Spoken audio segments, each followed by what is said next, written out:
Yo, what's up, everybody? How y'all doing tonight, man? Welcome to another edition of the TKO Prediction Show. I got a special guest, my brother Ricky Williams. Ricky, what's popping with you, bro? How you doing? Hey, man, peace to the gods and the goddesses, man. Everything is everything. I pray everybody's doing well tonight. Let's get to it, man. We got some scraps coming up. It's gonna be a decent weekend, bruh. Yeah, it's a bunch of fight cards. Everybody be sure to put your seatbelt on when you hop in this mug with us, man. Y'all smash that like button. If you want to donate to our channels, I got Ricky's Cash App scrolling below the screen as well as mine. And then also you can hit that super chat button as well. But let me tell y'all this: a lot of work goes into this show specifically because we got a lot of fights we breaking down. We got like 9 fights for y'all. So how we gonna break it down? We'll do a few fights. We'll do a few fights, then we'll do a story. Then we'll do a few more fights, and we'll do a story all the way till we get to the end of the docket. Then I'll open up the panel for anybody that want to come in. And yes, we're going to say the best for last. So for all of y'all that are here for the Keith Thurman, Mario Barrios prediction, y'all going to have to wait till we get to the end of the show, bro. Y'all going to have to wait till we get to the end of the show. And while we got people coming in the building, Ricky, I want to talk about Ryan Garcia a little bit before we get on these fights. Ryan Garcia about to fight Emmanuel Tagato. Man, what Ryan Cavanagh, man, what's up with him, bro? Like, what you think of this fight, bro? I don't think nothing of it, bro. This man been out the ring 2 years. He's still listed inactive on you any boxing reference that you use. This dude been labeled as inactive, man. Look, let's keep it funky, bro. The reason this guy got picked is simply because Ryan Garcia did not want to sign a contract with the clause that if he duck Cruz still get paid. Facts. Plain and simple, bro. He don't want it. Bro, like 2 years inactive, bro. Yeah. Only fought out his country. Come on, man. Bro, Ryan. Do everybody a favor, bro. Get out of boxing.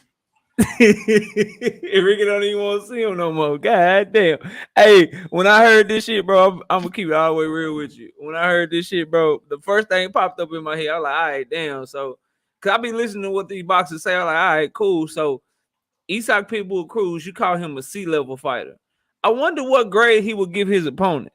You know what I'm saying? Like, I wonder, like, if you ask Ryan Garcia, what are you gonna say about his opponent? Is he gonna tell the truth, or is he gonna be like, no, he's a tough opponent? It's gonna be a tough fight. Y'all really need to come watch it. Like, bro, what you gonna like? If you calling Isaac Pitbull Cruz a C-level fighter, and I'm sure he would destroy this dude you about to fight. Man, what does that? What does that make the person that you about to go up against, bro? Like he's not even a custodian, bro. He's the dropout out in the parking lot in 6th grade, bro. Like, come on, man, smoking cigarettes and drinking Mad Dog 2020 outside the school grounds, man. Stop, bro. Like Ryan Garcia, bro. Oh, them damn what they had growing up too, Rick. Them damn them steel reserves, them 211. Yeah. Drinking on them drinking on them goddamn 211. Look, I see y'all coming in. I see y'all coming in the building, man. Y'all smash the like button as you come in here. We're gonna do a roll call in a minute, but before we do, we're gonna go ahead and we're gonna break down and we're gonna predict our first fight of the night. And then I'll acknowledge everybody in the building as you come in. So be sure to drop a comment when you get in here.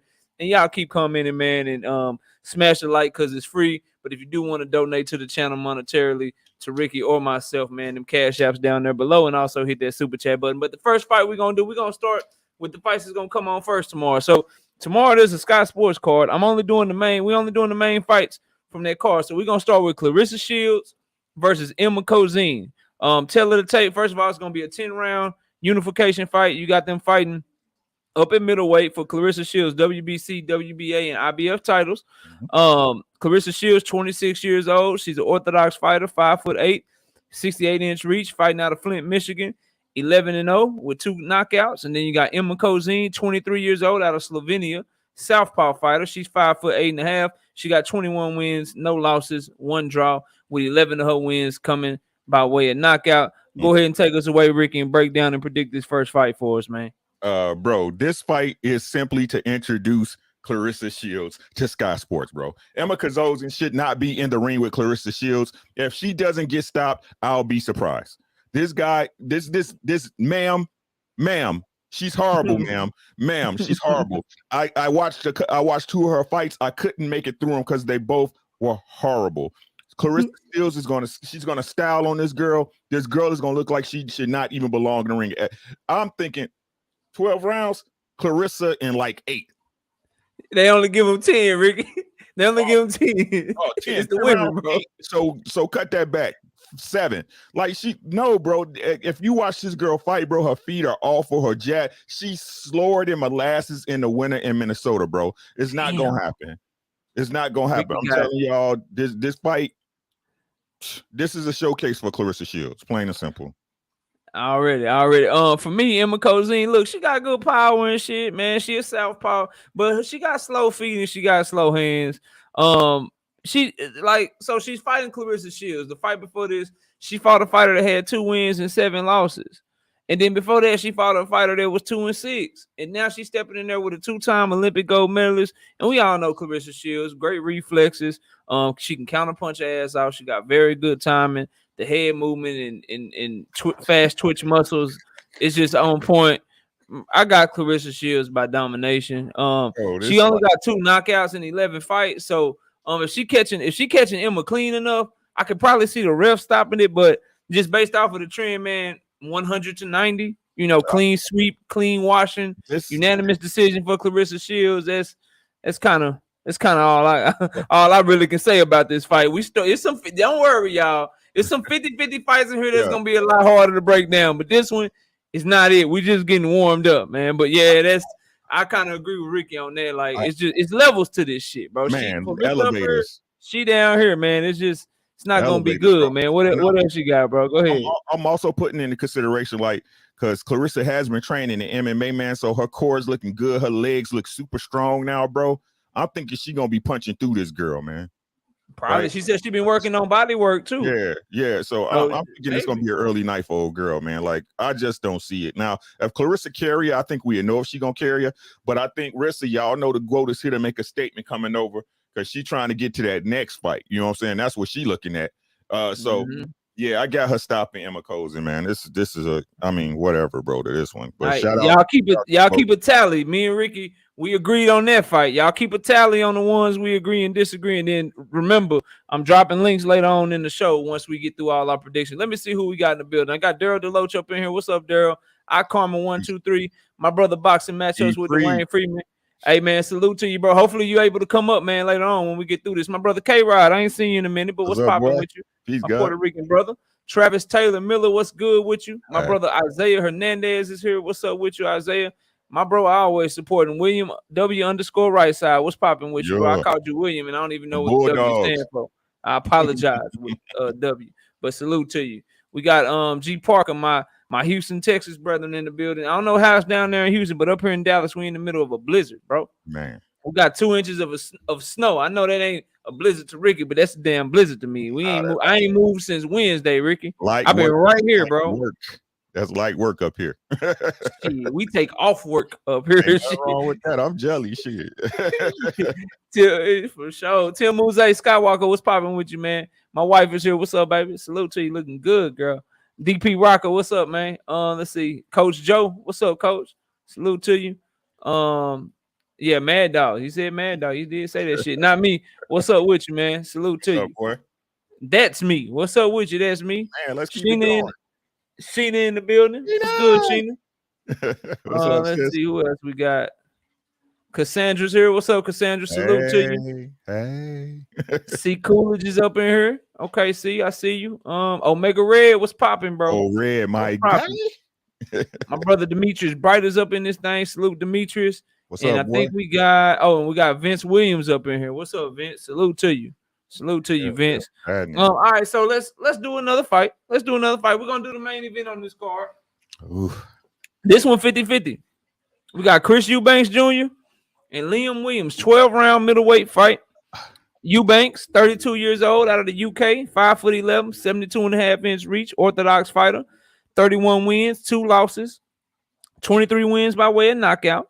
We got Liam Williams, you know what I'm saying, 29 years old. He fighting out of the UK, 5'10", orthodox fighter, 23 wins, 3 losses, and 1 draw. He got 18 knockouts, and he himself has been knocked out 1 time. All right, Ricky, take us away, man. This is a good one. This is a close one. This is an interesting fight, guys. Look, man, Let me start off with the favorite. I know everybody, it's a 50-50 fight, but everybody got their phrasing. For what I've been listening to on the tube today, everybody pushing for that boy Eubanks, man. Look, man, Eubanks is not what y'all think he is. I'm just gonna be honest with y'all, right? He's a Roy Jones clone. He's a Roy Jones Jr. clone, minus the power and athleticism, right? Damn. Yes, he's being trained by Roy Jones, bro. But I'm gonna tell y'all this: good things about Eubanks, right? Fast hands, right? Fast hands. He's got some decent hand speed, right? But everything else is kind of a wash with this guy. His feet are not dynamic. I mean, his punch selection is a dynamic. His power is decent, but I wouldn't say it's it's not one punch knockout. He's not gonna get you out of there with one shot. Not at least not no elite fighter. You know what I'm saying? Or I should say elite, a decent fighter. But this is what I gotta say. So let's take Liam Williams, right? Liam Williams, first and foremost, an EU fighter. He's from the UK. Target the eye, my guy. Target the eye. But that's there, right? From what I watched with Liam Williams, right? He's a decent fighter, bro. Right? Pretty good footwork. Slick defense, right? Not spectacular, but he can get out the way of punches, right? But where he's gonna get you at is up close range, mid-range to up close. That's really where his power at, right? And he throws, he's a decent counter puncher. He throws when you throwing. Now, if you watching Eubanks, bro, Eubanks takes a lot of shots, bro. And if he get up there and he try to stand in front of Liam Williams, bro, Liam Williams gonna catch him with some hot shit. He gonna catch him with some hot shit. And if you go watch Chris Eubanks fights, he gets buzzed in damn near every fight. Every fight. I believe, in my honest opinion, guys, level of competition matters. Liam Williams has fought the better fighters. I'm going with Liam Williams tomorrow night. If Ricky's right, he can make y'all some money. And I might have him too. I don't know. I'm about to do my breakdown, but that was a good breakdown. I agree with a lot of what he said. Like, y'all ain't gonna believe me, and Ricky probably will. I literally got a star right here next to Chris Eubank Jr. name, and it says tries to be Roy Jones. It says that shit right here. I'm reading it. I ain't making it up. And salute to my brother Travis Taylor Miller with that super sticker in the super chat with that $5. I appreciate you, brother. So Liam Williams, man, listen, his only loss are to Liam Smith, who's a former world champion, and he lost to him twice, and lost to Demetrius Andrade. Everybody else he beat. Before he fought Andrade, he had 7 knockouts in a row. He's a guy with a busy jab. He's a guy that's a workhorse. He come on strong. He trying to press you, and he has a really nice 1-2. And he's nice down to the body once he gets that 1-2. It's a basic combination, 1-2-3. For those y'all that are more casual, that means jab, straight right hand, left hook down, left hook either up top or down low. He likes to throw his left hook down to the body. He's rough and rugged too. Like, you go watch his fight with Demetrius Andrade. He trying to throw shit around, bro. That's why Demetrius Andrade, he tackled. I thought he gave Demetrius Andrade like a concussion one time because he tackled Demetrius Andrade, and Andrade's legs went straight, and it looked like he was flat, but Andrade got up and he was okay. But he don't care, bro. He don't care. He'll get rough and rugged with you. He even told Chris Eubanks Jr. he willing to get dirty. He willing to get dirty. And that's a good point, Peter. They fighting in Liam Williams. Like, the home crowd and shit, they going to be for Liam, so maybe he can feed off of that. For Chris Eubanks Jr., he does try to be Roy Jones. And Roy Jones has started training him, and it does look like he's made some improvements. However, you got to look at who those improvements were against. They were against Morrison and a guy named Adujan. Morrison, he had a good record, but you go look at the people he was beating. He was beating guys with 69 losses and shit before he got in there with Chris Eubanks Jr. And then Adujan, or whatever his last name is, the guy right before that, because I'm only doing these two, talking about these two, because these are the fights that Roy Jones was his trainer. This was a German domestic level fighter that Chris Eubanks Jr. looked good against. So people are talking about how good he's looked lately. Who you fight matters, as Ricky said. Like, I can probably, kick the shit out of a junior high kid or a kid that's on JV in basketball right now, because I used to play basketball. But you start putting me against some college players or some varsity players, they probably gonna kick my ass because I'm older now and shit. Same thing, same concept applies, same logic applies here with Chris Eubanks Jr., right? Like, yeah, bro, you looking good against Morrison, you looking good against Adujan, but Liam Williams is not them. For Chris Eubanks Jr., his hands are low now, and he keeps his hands out like this, so he's gonna be open for shots and open for a right hand. His jab is pawing. He ain't really trying to stick the jab. He really just pawing with it, looking for distance, trying to land that right hand, and then get his combinations off because he does have pretty fast hands. And Chris Eubanks Jr. is mean too. He mean on the inside. You know what I'm saying? He got good stamina. He got a good chin. He can really take a punch. But Chris Eubanks is naturally bigger than Liam Williams. Liam Williams is coming up from 147 and 154, and now he's fighting at 160. Chris Eubanks Jr. then came down from 168. So, and then you can go see the weigh-in. They were both, in shape. But Chris Eubanks Jr., he's a little bit taller, shoulders are a little bit broader. He carries a lot more weight, and he's a lot stronger than what Liam Williams has faced at this point in his career. I ain't gonna lie to y'all, man. This a close fight. I think they're pretty evenly matched. It's a true 50-50 fight. I'm gonna pick the bigger, stronger person that I feel is more athletic, and that's Chris Eubanks Jr. I'm going with him based off of his athleticism, based off the fact that his hands are fast, and just like Liam Williams likes to throw with you, Chris Eubanks Jr. will get in the fire and he'll throw with you too, and he can take a punch. I don't think Liam Williams is gonna be able to push him back like he did Andrade, because Chris Eubanks ain't that type of fighter. Andrade, he'll fight off the back foot. He'll move around. He'll kind of look for angles and stuff like that. Chris Eubanks Jr., he gonna try to just stand there with you and trade. And I think that's gonna work to his advantage because I actually see him being the one to push Liam Williams back just a little bit. But I got Chris Eubanks Jr. maybe unanimous decision. I don't see anybody getting a knockout in this fight. And I'm talking about a close one, y'all, like 115, 113, maybe 116, 112. But this is gonna be a close ass fight. It's gonna be I put it to you like this. I ain't gonna tell y'all my other picks, but my parlay is the same. But I got two differences. I got one parlay with all the same fights, except I got Chris Eubanks Jr. as the winner, and then I got another parlay with all the same fights, except I got Liam Williams as the winner. Because it's a 50-50 fight and it can be close, but I'm picking Chris Eubanks Jr. being bigger, being stronger, being just a little bit more athletic. And so I got him by decision in this fight. Let me see who else we got in here. Suck my opinion. What's up with you, bro? Peter, I said, what's up to you? Mr. Steal Your Chin done came through. Salute to you. Jeffrey H. Lopez, what's popping? I think that's everybody so far. Let's do another story.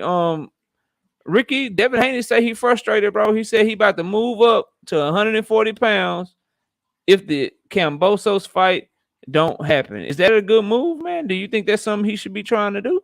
Bro, like right now, 135. Look, I said it before. I said it again, man. Devin needs to change his nickname, his moniker to the Nightmare, bro. Right? Because at 135, he living in people's head rent free at night, bro. Don't nobody want to fight Devin for whatever reason. It's just crazy to me how they say he ain't got no power. He this, he that. He got Wabo Balanares, but nobody seems to want to fight him. Right? I totally agree with him in this case. It's not like, I'm gonna bring it out because it kind of fits into the narrative, right? It's not like Bud Crawford and Errol Spence when you got a contemporary that's really willing to fight you if you come sit at the table, right? Devin is trying to set the table for these dudes and they ain't coming to dinner, bro. So what he's supposed to do? Sit and wait on them? You know what I'm saying? Bro, that's been my issue with like Gary Russell Jr. Like, bro, like you should have been moved up. But go ahead. Yeah, I agree with that mindset. Like, if you can't get the smoke, do something else, bro, because you're wasting your time. You know what I'm saying? And who knows how he fares up there. But either way, I will have to commend him on that because stop waiting on these guys that really ain't trying to fight you. You know what I'm saying? A lot of these guys sitting up there chasing Canelo forever, chasing it. No, man, you still got a career to live by, man. And don't be sitting up there fighting no tomato cans, waiting on the Canelo sweepstakes, bro. You know what I'm saying? Cement your legacy. Yeah, I agree with that. I think I like the move. Like, if he ain't fighting Kambosos, let's say Loma against that fight. We all know it looked like Tank about to fight. Tank probably about to fight Rolly. He about to fight Rolly and shit. So I mean, what's left for him? Because at that point, let's say Loma's taken up, he fights Kambosos. Tank Davis is fighting Rolly, as we all expect since the WBA ordered that shit. What's Devin gonna do? Do another defense against an opponent that ain't nobody gonna give him credit for? Like, what kind of sense does that make? Like, you just gonna defend your belt and people gonna be like, oh, email champ, yada yada yada. You might well go ahead and move up to 140, so that way you solidify yourself, you get there before everybody else, and then you be in better position to where they're gonna have to fight you once you get up, with you being there. So I ain't mad at the move. I like the move, but I'm still on board. I want him to get that Kambosos fight. That's the fight I want at 135. Because I feel like we got to get some clarity, bro. Like, I think Devin is gonna win that fight, but even if he lose the fight, I just want to get rid of this shit, man. This whole franchise, Yeah, man. undisputed, not undisputed shit. Like these fan bases, Ricky, that where they don't want to see shit because they just want to be able to call somebody the best because that's the narrative that they want to push, or they want to be able to say that somebody sucks or they're an email champ or they ain't got no power just because they may not like that fighter. Like I never cater to that shit, bro. I'm more the kind like shit. If I think your person sucks, show me that they don't, and I'll give them credit if they really go do their thing. Or if I think somebody good, show me that he good, or show me that he not good, and I'll say, hey, I was wrong about that one. It's just like boxing fans, they don't really want to see who the best is. Seem like they just want to be right, bro. Like that shit drive me crazy, man. What you think of that? Yeah, man. They say everything but make the fight. You know what I'm saying? Everything but, bro. Your guy this, my guy's this, accolades that, championships that, blah, blah, blah, right? Blame it on who whatever, bro. Everything but let's get it popping. Right? I want to see the fights, bro. I don't like look, this is the thing about us here on YouTube, man. We talk about it because it's news. We talk about boxing. This is what we do, bro. But I would much prefer to talk about fights that we want to happen than the ones we are hoping to happen. Right?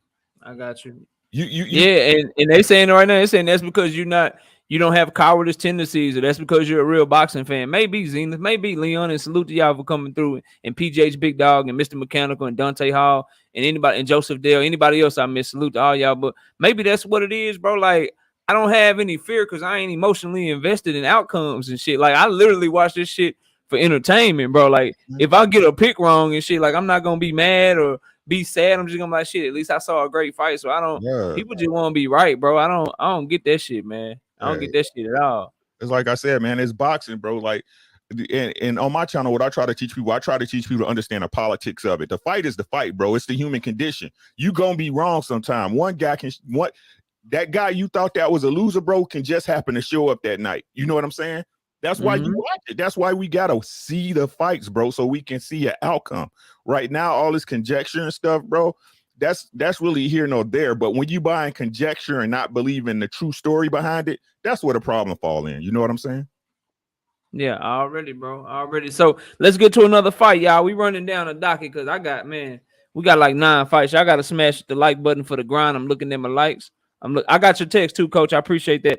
I got the likes, I got the views right here, and they ain't matching up. So if you're new in the building, if you ain't hit the like button yet, y'all smash the like and also donate to the grind if you can, man. We got Raymond Ford versus Edward Vasquez. We on to the DAZN card. This one right here, I'm interested to see this because I'm high on this young man, Raymond Ford. This is a 10-round featherweight fight. Raymond Ford, only 22 years old, southpaw fighter, fighting out of New Jersey, 5'7", 10 wins, no losses, 1 draw, with 6 wins by way of knockout. You got Edward Vasquez, 26 years old, orthodox fighter. He 5'7" too. He right here out of Fort Worth, Texas. They ain't number like 15 miles down the road from me. And he got 11 wins, no losses, and he himself has 3 knockouts. Ricky, take us away, man. How this fight gonna play out? Who you got in this one? Raymond Ford about to put the stick on the boy, man. I think Raymond Ford is just too skilled. He's too well-rounded, man. You name it, he got it, bro. Good defense, hand movement. He don't stay on the line, bro. The jab is ridiculous. The feet look good, man. The activity rate is off the chain. The boy don't gas. This gonna be his night. I just think he just got too much in the toolbox for Vasquez, man. Good opponent though. You know, it's a good fighter to have in front of him, to have him showcase his skills. That's where I'm at with it. You know what I'm saying? Raymond Ford. If you don't catch him early, is a YUD for Raymond Ford that night. Yeah. Edward Vasquez, man. Look, Fort Worth, Texas, Dallas, Texas. Listen, man, I'm supporting you.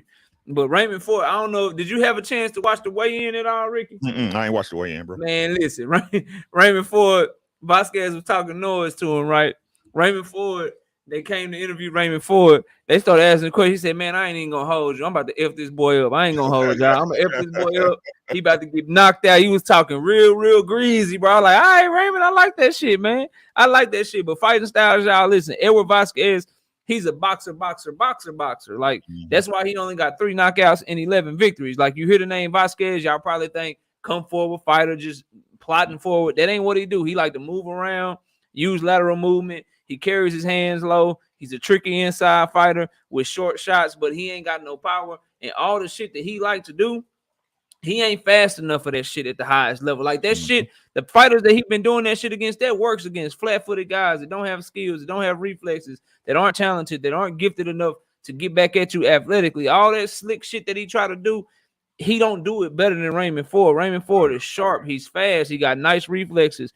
He's growing in his power. He done slept his last two opponents. And the last one was Carbajal. If y'all don't know who Carbajal is, fight, bro. he went in there with Shakur Stevenson. And Raymond Ford looked a lot. I ain't saying he Shakur Stevenson. I don't want nobody to misconstrue what I'm saying. What I am saying is he dominated Carbajal, hit him with the same shots, outboxed him in the same way, showed the same reflexes, and you would have thought that it was Shakur Stevenson in there with Carbajal. Their performances against him were about the same, A+ and A+. He did his damn thing against that dude Carbajal, who's a veteran contender, all of that stuff. But he's fast hands, short punches.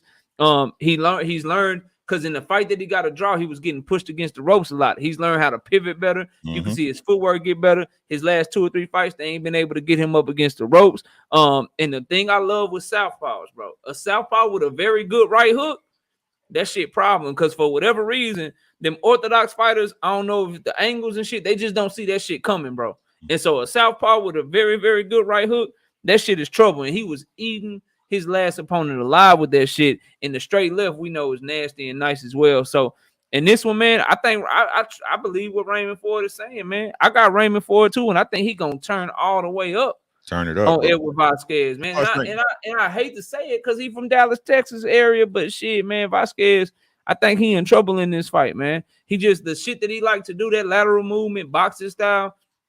That shit not gonna work when you in there with somebody that's sharper and slicker and faster than you. You can't be out fasting a fast person, bro. That's like trying to go have a foot race with Usain Bolt. That shit ain't gonna work out well for you, dog. So I got Raymond Ford as well, man. You know what I'm saying? Screen against Michael Phelps. You know what I'm saying? It ain't gonna happen. Yeah, that shit ain't like Michael Phelps. That shit Michael Phelps used to do when he right at the starting line, fucking arms be touching each other in the back. Man, anybody got time for that shit, man. Plus, Ford, he's staying active too, man. So I think he's gonna be super sharp coming in, man. His fight wasn't too long ago, so he did just fight. Salute to my brother Tim Muse in the cat super chat with the $5 of Skywalker. He says, "Let's get cooking. Hit them lights and subscribe to KO Boxing 86 and Ricky Williams and support these content creators." I couldn't have said it better myself. And if I didn't say it, Ricky's his channel link is in my description as well. So y'all go subscribe to him. I got about 50 people in here right now. All 50 y'all, if you ain't subscribed to Ricky, go subscribe to him. But come back, bro.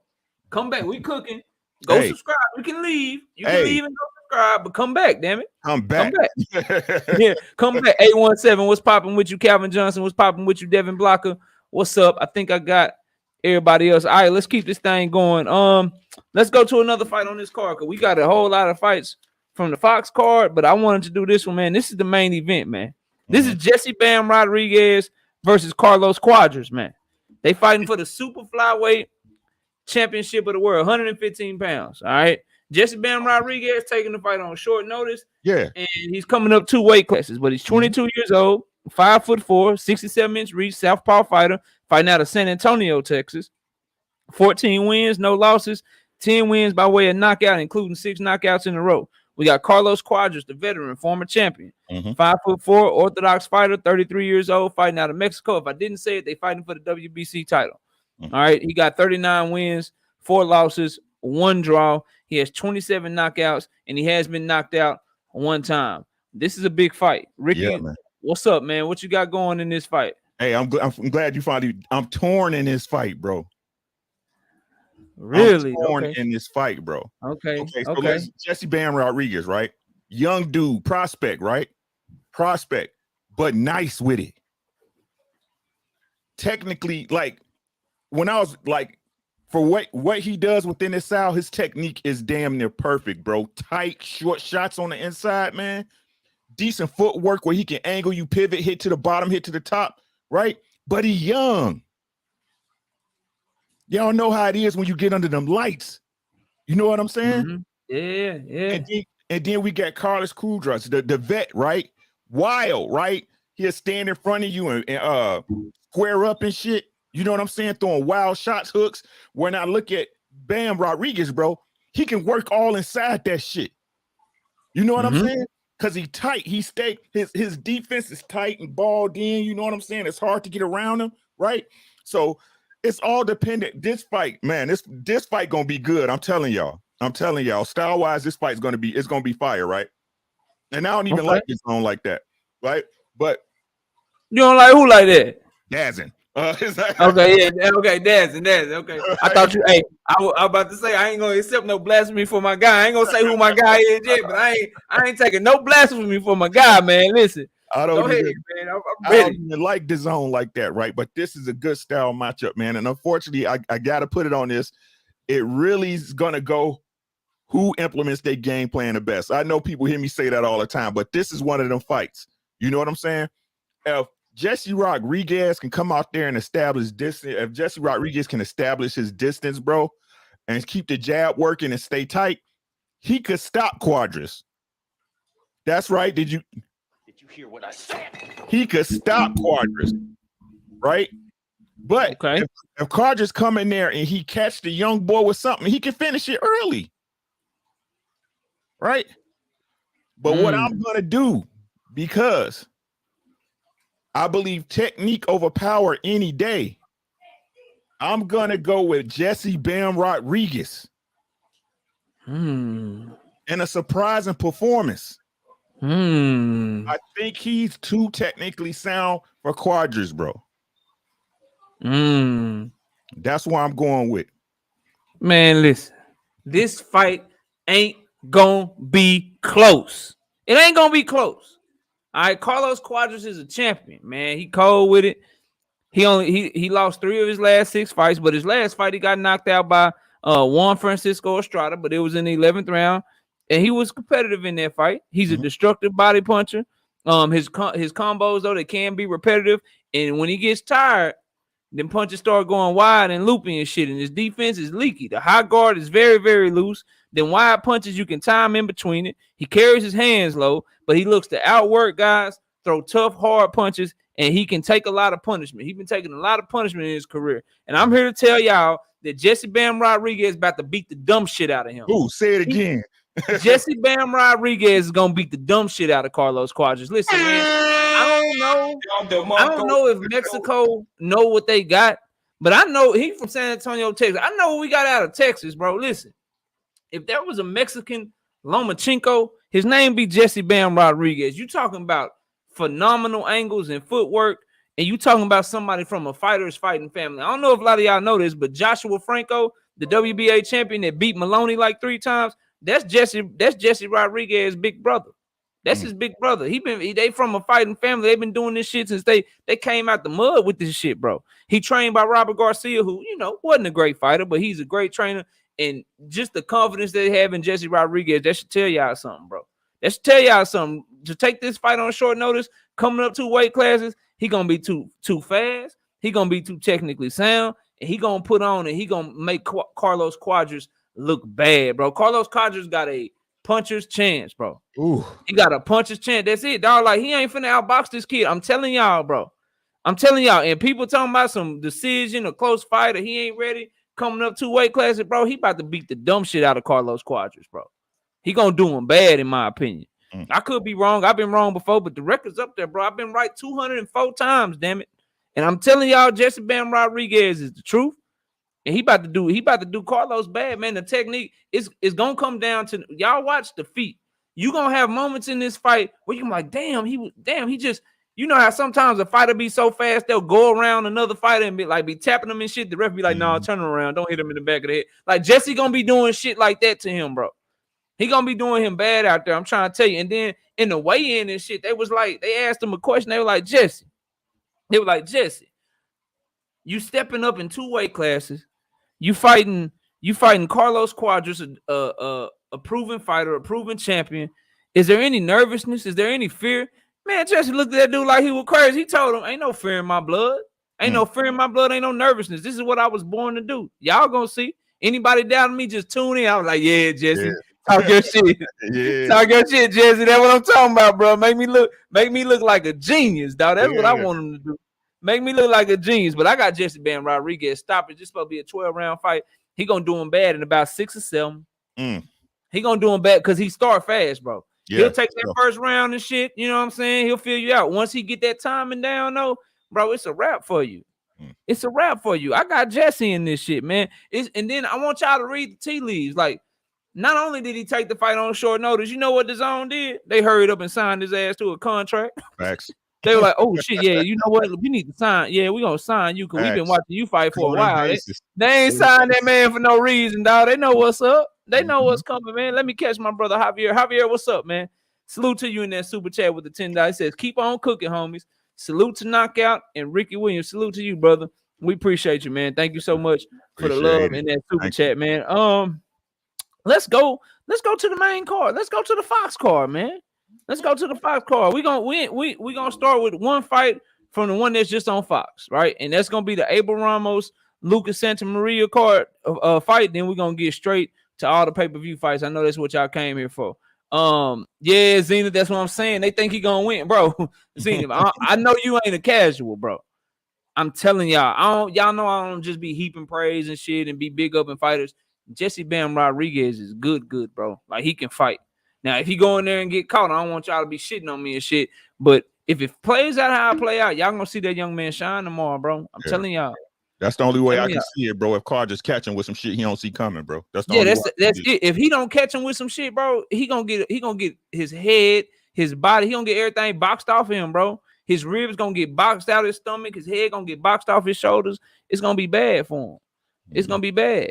You know what I'm saying? Zena says 2 weight classes, but that's just a bagel and an apple. Yeah, down there at down there in them smaller weight classes, like shit. 2 weight classes there is 1 weight class at the bigger ones because that's only a 7-pound difference, man. Facts. That's only a 7-pound difference. But let's Abel Ramos, Lucas Santa Maria, man. We got Abel Ramos, 30 years old, Orthodox fighter, 5'9", 69-inch reach, fighting out of Pennsylvania, 27 wins, 4 losses, 2 draws, with 21 wins by way of knockout, and he's been knocked out 1 time. Lucas Santa Maria, 24 years old, Orthodox fighter, 5'8", 69-inch reach, fighting out of Cali, 12 wins, 2 losses, and 1 draw. Ricky, what's up with this fight, man? This is gonna be the main event on Fox, y'all. It's a free fight. Abel Ramos had to get taken off of the pay-per-view card because Josecito Lopez had an injury, so this is him against a replacement opponent. And Lucas Santa Maria, for those y'all who don't know, he beat Devin Alexander. This is the guy that Devin Alexander just fought in this comeback fight. But go ahead, Ricky. Take us away, man. What you got in this fight? Now we got Abel Ramos. If I'm looking at the right thing, right? That's the dude who beat up Figueroa, right? Yeah, beat his ass. Yep. Yeah. So Lucas Santa Maria, man, like and that's the fight I watched, the Devin fight. I mean, Devin Alexander, bro, his timing was all off, bro. He didn't know what he was doing in there no more, bro. He just looked so. Santa Maria simply did what he's supposed to do with a fighter of that caliber at this point in his career, bro. But Abel Ramos, Mr. Get his distance, Mr. Get your time, and Mr. Shot selection, bro. Man, look. I mean, they styles are all, to me, as far as their aggression is kind of similar, but Abel Ramos is way more calculated as far as which shots he picked. You know what I'm saying? Yeah. I'm going with Abel. Not a lot of detail on this one, right? Because I didn't watch a lot of Santa Maria's fights, but from what I watched to Abel Ramos, I watched two of his fights, bro. Abel Ramos a handful for anybody. I don't care who they are. He can fight. Right at that weight. He got a split decision with Yordenis Ugas, dog. Yeah. So with this fight, I'm going in Lucas Santa Maria, man. Like Abel Ramos. Okay, Abel Ramos is gonna stop him in 8 rounds.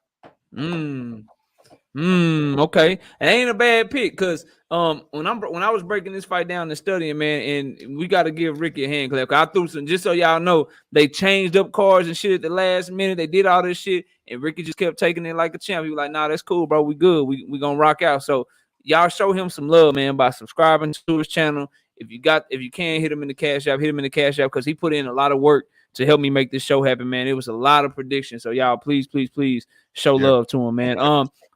So Abel Ramos, man, he been on a tear since he came up to 147, dog.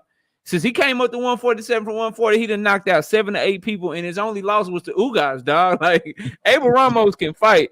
And the losses that he does have, y'all see 4 losses, and people will be like, "Oh shit, all right, man, he got 4 losses. What the fuck, bro?" He lost to Regis Prograis.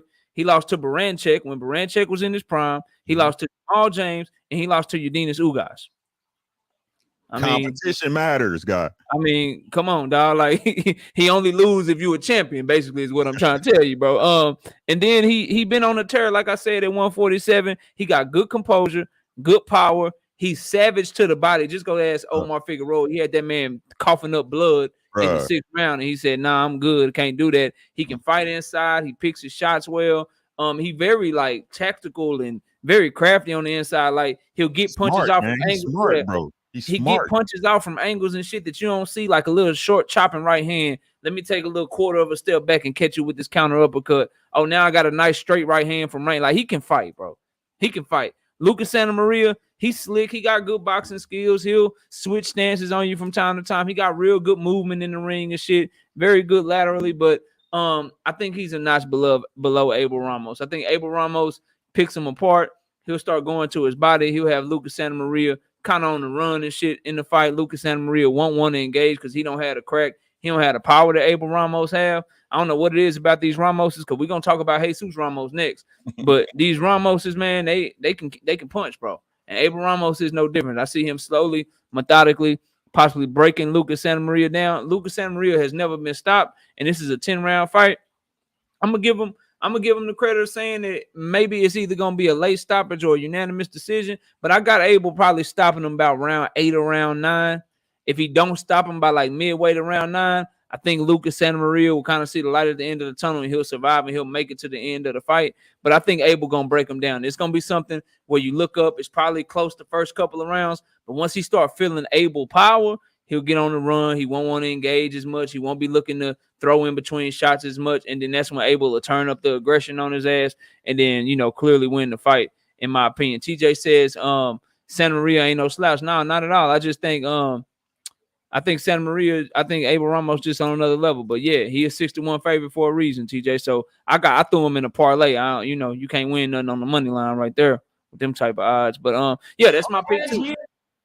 Yeah, man, I'm going with that, bro. Like you said, they similar, but Ramos he more polished. You know what I'm saying? He just more polished, bro. Like he could just dance better than the Santa Maria guy in there, and I think that's gonna be the difference, bro. Yeah, and he tested like guys like Prograde, Jamal James, Eubanks Ugas. They get you ready for Lucas Santa Maria. No disrespect to Michael Fox, no disrespect to Devin Alexander at that point in his career. They don't get you ready for somebody like Abel Ramos with where he's at right now. So a prime in shape, prime of his career, top 10 welterweight. I think that's gonna be too much for Lucas Santa Maria. So that's my pick on that. Let's get to another one, y'all, and then we'll break for a story real quick. Salute to Jada, salute to Nivea. My daughters is in the building. Somebody get Rick, whatever his name is, right up under Leon Robinson. Y'all get him out of here. He's spamming the chat and stuff. Please get him out of the chat. So Jesus Ramos versus Vladimir Hernandez, 10-round, 154-pound fight. We are to the pay-per-view card, y'all. This is the opening bout on the Fox pay-per-view for the Keith Thurman Barrios card, and they starting off with Jesus Ramos versus Vladimir Hernandez. All I can tell you is don't blink. Jesus Ramos, 20 years old, 5'10", 72-inch reach out of Arizona, and he's a southpaw. He's the nephew of Abel Ramos. He's Abel Ramos' nephew, 17 wins, no losses with 14 wins by way of knockout. You got Vladimir Hernandez, southpaw fighter, 5'7", 69-inch reach, fighting out of Mexico. He's 32 years old. Y'all seen him fight before. You probably just didn't know who it was. He's the guy that just beat Julian J. Rock Williams. Yes, sir. That's who just beat Julian J. Rock Williams. So in case y'all wondering who he is, but he got 13 wins, 4 losses, 6 wins by way of knockout, and he himself has been knocked out one time. Ricky, go ahead and take us away, man. How you see this fight playing out? Vladimir Hernandez, man, very basic fighter, but good at what he does, man. Real active. He tries to overwhelm you with activity, bro, and his gas tank is crazy. Right? How could I say this? Classic Mexican fighter, right? What you want to call Mexican style, come forward, maul you, bulldog you, things of that nature. Cuts easy, cuts real easy, right? Jesus Ramos, the young prospect coming up. I think shout out to Vladimir Hernandez for earning the spot for this fight, right? You got Jesus Ramos, a guy that they standing behind and keeping him active. Decent fighter, bro. Nothing bad about him. Good skills, decent jab, good pressure, footwork. I ain't gonna say bad, but it's not great. It's good enough to get him around the ring, bro. This fight, I see Vladimir doing what he does, man, trying to pressure Jesus Ramos, try to smother his Jesus Ramos work smother. The difference in this fight is going to be Ramos's feet. If Ramos can move and keep him on the end of his punches, I think it'll be an easy night for Ramos. If Hernandez is able to push forward and keep Ramos crowded, Hernandez might be able to edge out a victory. But I think at this point in their career, I'm going to go with Ramos. He's got the machine behind him. His feet should be good enough because Vladimir's feet, while they're not educated, bro. He's a come forward fighter. If you watch especially a J-Rock fight, man, he didn't really win that fight. J-Rock lost it. You know what I'm saying? J-Rock lost that fight. J-Rock gassed out. And should I say this? J-Rock is not the J-Rock we knew anymore. You know what I'm saying? I just think You know what I'm saying? He's just at that point right now where he's on the decline in his career. So once he sees adversity, he kind of, they make that gentleman's agreement in the fight that this is what it's going to be. You know what I'm saying? That's what it looked like to me with that Hernandez versus Williams fight. I'm going with Ramos with a 12-round decision. 8-4, 9-3, something like that. Okay. All right. And salute to TJ again. TJ says if level of competition matters, that means you're taking Cuadras over Bam. Now, you came in late. I got Jesse Bam Rodriguez beating the shit out of Cuadras. Level of competition does matter, TJ, but it's no specific formula. Sometimes, TJ, I look at the talent level. Sometimes I just feel it in my gut, man. And level of competition matters, but what also matters, Cuadras just came out of a war. He just came out of a war and he takes a shit ton of punches. Shots, bro. It's a lot of fighters, in my opinion, that aren't as skilled, that don't have as fast hands, that aren't as talented as Jesse Bam Rodriguez, that were able to hit Cuadras and hit him good with nice clean shots. So if they can hit him, I believe a more skilled fighter will hit him. So yeah, TJ, you right. Competition matters, but yeah, man, I got Jesse Bam Rodriguez, bro. Hey, it was to me, bro. It was to me. And TJ, you are absolutely correct. But that application of skills fall into that too, my guy. Right? No matter what you say, yeah, Cuadras fought some good fighters, bro, but where his skill level as a fighter? You telling me that Cuadras doesn't throw wide, that he doesn't get sloppy, that he doesn't square up in front of opposition? That's going to make a difference against a guy who knows how to, apply the science to it, straight line shots. Good footwork. Okay. Yeah. And TJ, I'm dropping links, bro. I'll be dropping a link later on. You always welcome to come chop it up. No doubt. But yeah, TJ, do you got Cuadras? Don't tell me you got Cuadras, TJ. Go change your bets right now, bro. Listen to your boy, man. Listen to your boy. Don't do that to yourself, TJ. Don't do that to yourself. But salute to you, bro. It's all love. So this fight for me, Vladimir Hernandez, he ain't just active. He broke a record, bro. He threw like 1,100 punches in his fight with Angulo. And then he threw like 700 and something punches in the 10-round fight with J-Rock. He ain't got no defense. Ricky said it. He ain't got no defense. He just gonna come in there. He gonna throw a shit ton of, he said, hell no, Bam, as soon as it dropped. Yeah, I'm with you, TJ. That's my pick too. So Vladimir, he just gonna throw a shit ton of punches.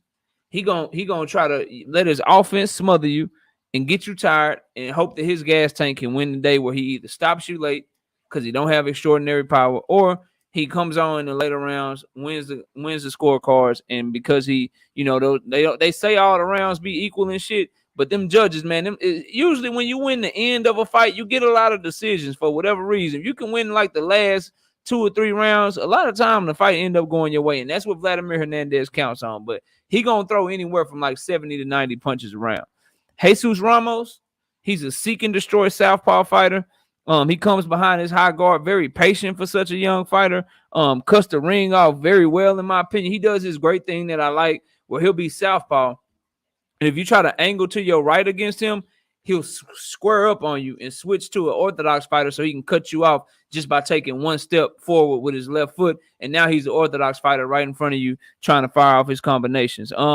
He really doesn't smother his shots on the inside either. Jesus Ramos looks to be a very, very hard puncher. Now, he's coming off of two wins against, I think it was Mendoza and off the top of my head, Molina. Yeah, Molina and Mendoza, where he didn't get the stoppage. But if you can just tell how people react to his punches and how people just Like when he hits them, their heads fly back and shit. You can hear a thud when he punches, and they don't never want to engage with him. Like once he hits somebody clean, they start running for the whole fight. Like that's a sign of real power. People don't want to exchange with you, right? And Vladimir Hernandez is the opposite. He gonna sit there and he gonna exchange. So this fight gonna be fireworks, and it's a good opening to the pay-per-view card because I don't see the shit going the distance. It's supposed to be 10 rounds. Man, since I know Vladimir Hernandez gonna open himself up, I got Jesus Ramos stopping him probably within 4 or 5 rounds, bro. Yeah. I think he's gonna stop him within 4 or 5 rounds. I think Vladimir's willingness to throw punches is gonna get him caught with some big shit. And Jesus Ramos, once he hurts you, he's so patient, he accurate too. Like he ain't just, you know how like Emma Williams will get your ass hurt, and he'll just throw 1,000 punches and shit with no placement or no nothing. Jesus Ramos get your ass hurt. It's gonna be a nice stabbing body shot here, walking you down. Now I'm gonna throw a straight left hand, and I'm going back to the body and just really wearing you down because he really believe in his power because he patient like that. So I got Jesus Ramos 4th, 5th round stoppage, and Kevin Gundrum. I picked Chris Eubanks Jr. to win that fight by decision. And salute to my brother Batman in the building. Oh yeah, TJ, you hit a lick when you made that bet early because the odds are getting worse and worse for Jesse Bam Rodriguez. People coming to the light. But yeah, I got Ramos in that one too. Now, we're not gonna break down and predict the fight yet, but as we get closer to the prediction that y'all came here for, the Keith Thurman one, we're gonna talk about a few topics leading into the fight without breaking it down or predicting it just yet. But I do want to talk about it a little bit as we lead up to it and we do these other predictions. So with Keith Thurman Jr., with Keith Thurman and Mario Barrios, Keith Thurman seems to already be looking at Terrence Crawford and Errol Spence and talking about what's next, and he want big fights and he's gonna do this and he's gonna do that. Is he playing a dangerous game, Ricky? Is he playing with fire, overlooking Barrios? Do you think that's a good move? Man, it's always dangerous to look past a fighter, bro. Keith Thurman got to show he still got it to me, bro. Yeah, I mean, this long off, man, you ain't really fight nobody. The last fight you had was your first stick, bro. It's not a good thing. That's all I'm gonna say. Yeah, I could discuss further, bro. It's not a good thing, bro. You need to take care of this work that's in front of you because there ain't no guarantees, man. Shit, you know what I'm saying? You step out and Mario Barrios catch you with some hot shit to the body, bro. The night could be over, bro. Like we all know, like everybody say fighters don't nobody like it to the body, man. We know, but Keith don't like it to the body, bro. So, man, Keith, you better, man. Don't break it down. Don't predict it yet. Man. Yeah, I agree. I agree with what you're saying, bro. Like I don't like when fighters talk like that at all. I don't like when fighters talk about what's next and they got somebody right in front of them. Like, you can't take your eyes off the ball. Like, this shit ain't like when a receiver in football take his eyes off the ball and the only thing is now it's second down because you threw an incomplete pass. You take your eyes off the ball in the goddamn boxing ring, bro. That's it. You could lose the fight right there in that moment. So I don't like the shit. Will it affect him? I don't know. We'll get to that fight in a minute. But right now, we got Luis Nery versus Carlos Castro, 10-round junior featherweight fight, also on the pay-per-view card. Luis Nery, 27 years old, 5'5", 65-inch reach, southpaw fighter, fighting out of Mexico, 31 wins, one loss with 24 wins by way of knockout. You got Carlos Castro, 27 years old, orthodox fighter, 5'7", 70-inch reach, fighting out of Mexico, but also representing Arizona, 27 wins, no losses, 12 wins by way of knockout. Ricky, take us away, man. What this fight looking like, bro? What you got? Luis Nery, man. And it's a close ass fight, y'all. Just so y'all know, it's like -100 and something for Nery and like plus 145 for my bettors. Y'all know that's pretty much a 50-50 fight in the eyes of Vegas. But go ahead, bro. Luis Nery, we all know what he's capable of, man. But his last fight, bro, he got broke down and destroyed, man. They trying to. I'm just being honest. I ain't gonna even talk about what they doing. I ain't got no faith in Luis Nery, bro. Right now, I don't. I have no faith in Luis Nery. I'm going with Carlos Castro in 12, man. I just say I've got no faith I've got no faith in Luis Nery. I'm going with Carlos Castro for the win, man. No matter how he win it, bro. No matter how he win it. I got you. Okay. I don't believe in Luis Nery at this point, man. I just don't. Word. Salute to my brother, Everything Boxing Key. We dropping links later. We only got 1, 2, 3 fights left, and then we dropping links for everybody that want to come up and cook, man. Y'all can come. Let us know where we right. Let us know where we full of shit. You know what I'm saying? We just gonna chop it up. But this fight is very interesting, and I see Bo says tough pick, but that's what I'm here for, Bo. That's what these Friday shows are for. I got you. Y'all know we accurate. You know what I'm saying? We got you. We got you over here, man. Luis Nery, Carlos Castro. Listen, Luis Nery is very aggressive. Throws a lot of looping shots. He's a power puncher. His key is that looping left hand and the right hook down low. That's his 2 best punches, in my opinion.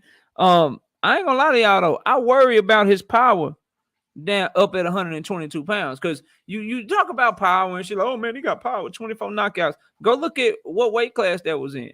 Since coming up to 122, he got a unanimous decision victory, and he has a knockout loss. And he moved up to 122 because he was missing weight at 118 pounds. He seems to have gas tank issues, and he missed weight one time up at 118 pounds by like 3 goddamn pounds against some dude named Omaha, whatever his name is, bro. He missed weight by like 3 goddamn pounds, bro. Motorcycle man. He got conditioning issues, in my opinion, bro. He got conditioning issues, in my opinion, but I just, it's so tough because you can see the talent and shit, but he ain't got no defense, dog. None. He ain't got no defense. And then you got Carlos Castro. He got nice timing. He showed major heart in his last fight because he got knocked down early in the fight, visibly hurt, and then came back and beat the shit out of old dude, bro. I forget the guy's name, but he was a guy that just knocked out like a highly touted prospect, and he had big power. And Carlos Castro started catching his ass, started catching him with 1-2s. He can fight on the inside for a long fighter.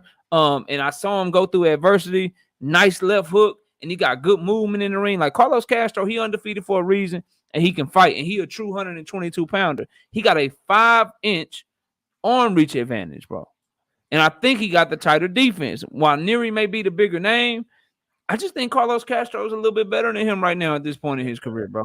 And I think he can win the fight in a multitude of ways. I think he can outbox Nery from a distance with that reach advantage and hit Nery from places while he's trying to come in and close that distance. He can catch Nery with a jab, catch Nery with a 1-2, time him and counter him with a right hand. Then when they get on the inside, believe it or not, Castro fights good enough on the inside to where he may win some of those exchanges on the inside, and he has a good gas tank. He comes on strong at the end of fights, where Nery has looked like he be fading and shit, bro. So I got Castro, and I ain't gonna lie to y'all, I got Castro with a stoppage in this fight. I picked him to stop Nery in this fight. I ain't gonna lie to y'all. I got him like, I think I picked like 7th or 8th round, I believe.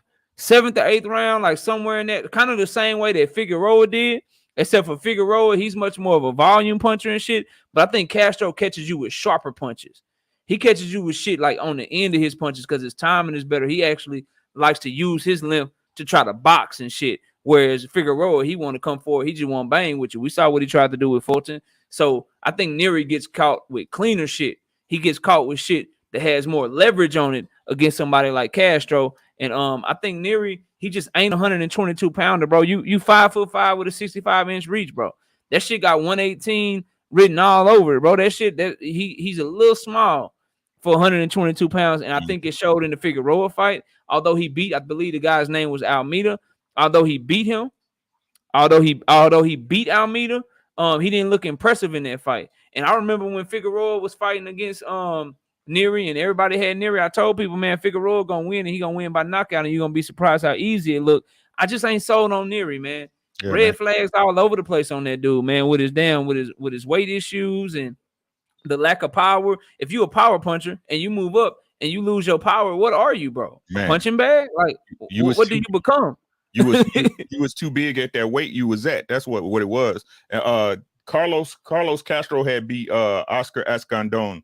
And Oscar Escandon knocked out some undefeated dude. And Oscar Escandon, he been knocked out a few times, but he got proven power at 126 and shit, coming down to one. Like, he a true power puncher. So if he can take punches from him, I believe he'll take Nery's power just fine.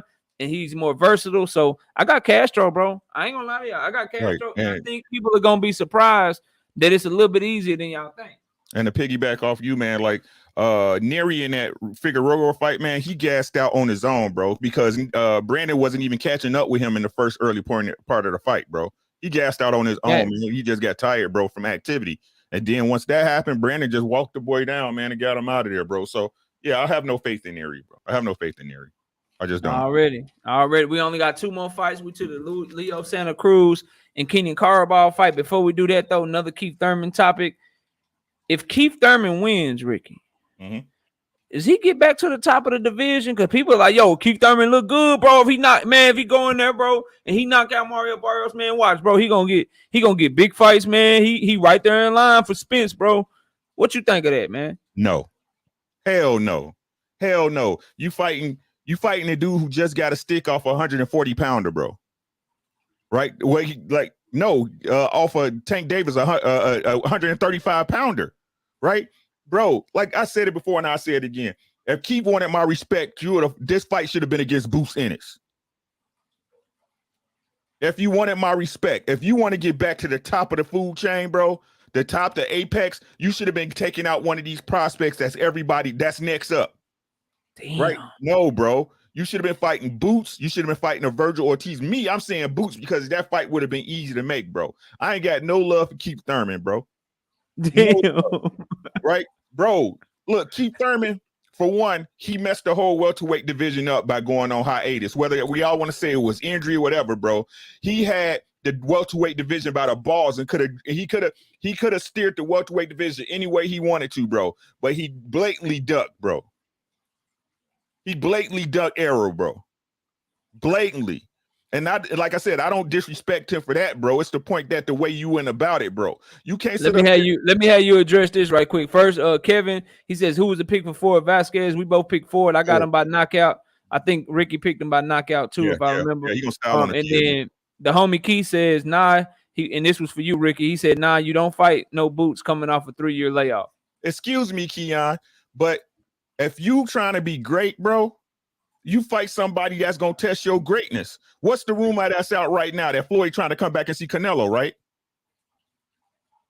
Did you hear what I said? Right? You trying to get back to the top of the pile, bro. You trying to get back to the money pit. You don't fight no Mario's Barrios. He's a 140-pounder, bro. This is no different than Bud fighting Zepeda. This is no different. Bud fighting I ain't gonna even say Josh Taylor because at least he undisputed. If you fighting shit, get a rematch with Postal going or some shit. Yeah, I'm saying, bro, come on, man. All right, I got you. Let me catch your super chat. General Long, salute to you with that $5 in a super chat. He says, bro, do y'all know Keith has been champ in recess since he dropped his WBC title? I was shocked AF. I didn't know that, General Long. That's a bunch of bullshit to me. So it is what it is. But for me, not to me. I know that PBC trying to push that shit. But to me, as a boxing fan, I'm gonna tell y'all right off the rip, y'all know how I give it up. Like, hell no, that don't put you back to the top of the division. I don't think you beat a guy who just got knocked out at a lower weight class, and all of a sudden I'm ready to watch you take on Errol Spence, or all of a sudden I'm ready to watch you take on Terrence Crawford or some shit like that. Like, I believe in a meritocracy. Like, I don't believe in nepotism and shit, bro. I don't like people that get shit based off of who they know or how popular they are, or the fans that they got. I feel like that's a flaw in the fans and shit. Like, why we in a combat sport where it's about winning championships and being great, why we got people with fan bases even when they ain't fought in 3 years and shit? Like, y'all couldn't find nobody else to root for, dog. Like, that's what we doing and shit. So to me, I don't think that puts him back at the top of the division. You got to show me more. Fight one of these people that's been active and shit, that's been at 147 pounds. Like, I ain't even saying Jerron Boots Ennis. Are we so sure that Keith Thurman can show up and be somebody like David Avanesian right now? Are we sure about that? With how active and how explosive he's been lately and how much pressure he put on you? Are we so sure that Keith Thurman can come beat I don't know, Conor Ben?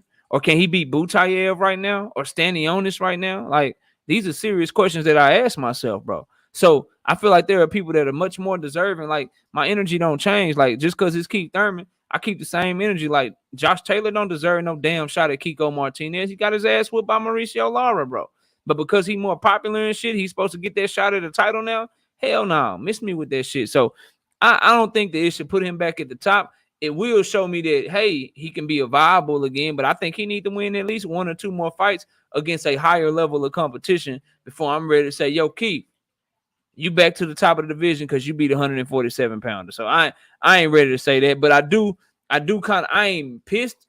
Like, Ricky want to see him come back and fight Boots. That's where we differ a little bit because it's a tune-up fight. The man ain't fought in 3 years. So, I mean, shit, come back and fight Mario Barrios. But what you can miss me with and where you lose me is when you start talking about after you do this shit, you back and you about to take on the top of the division. Bro, how?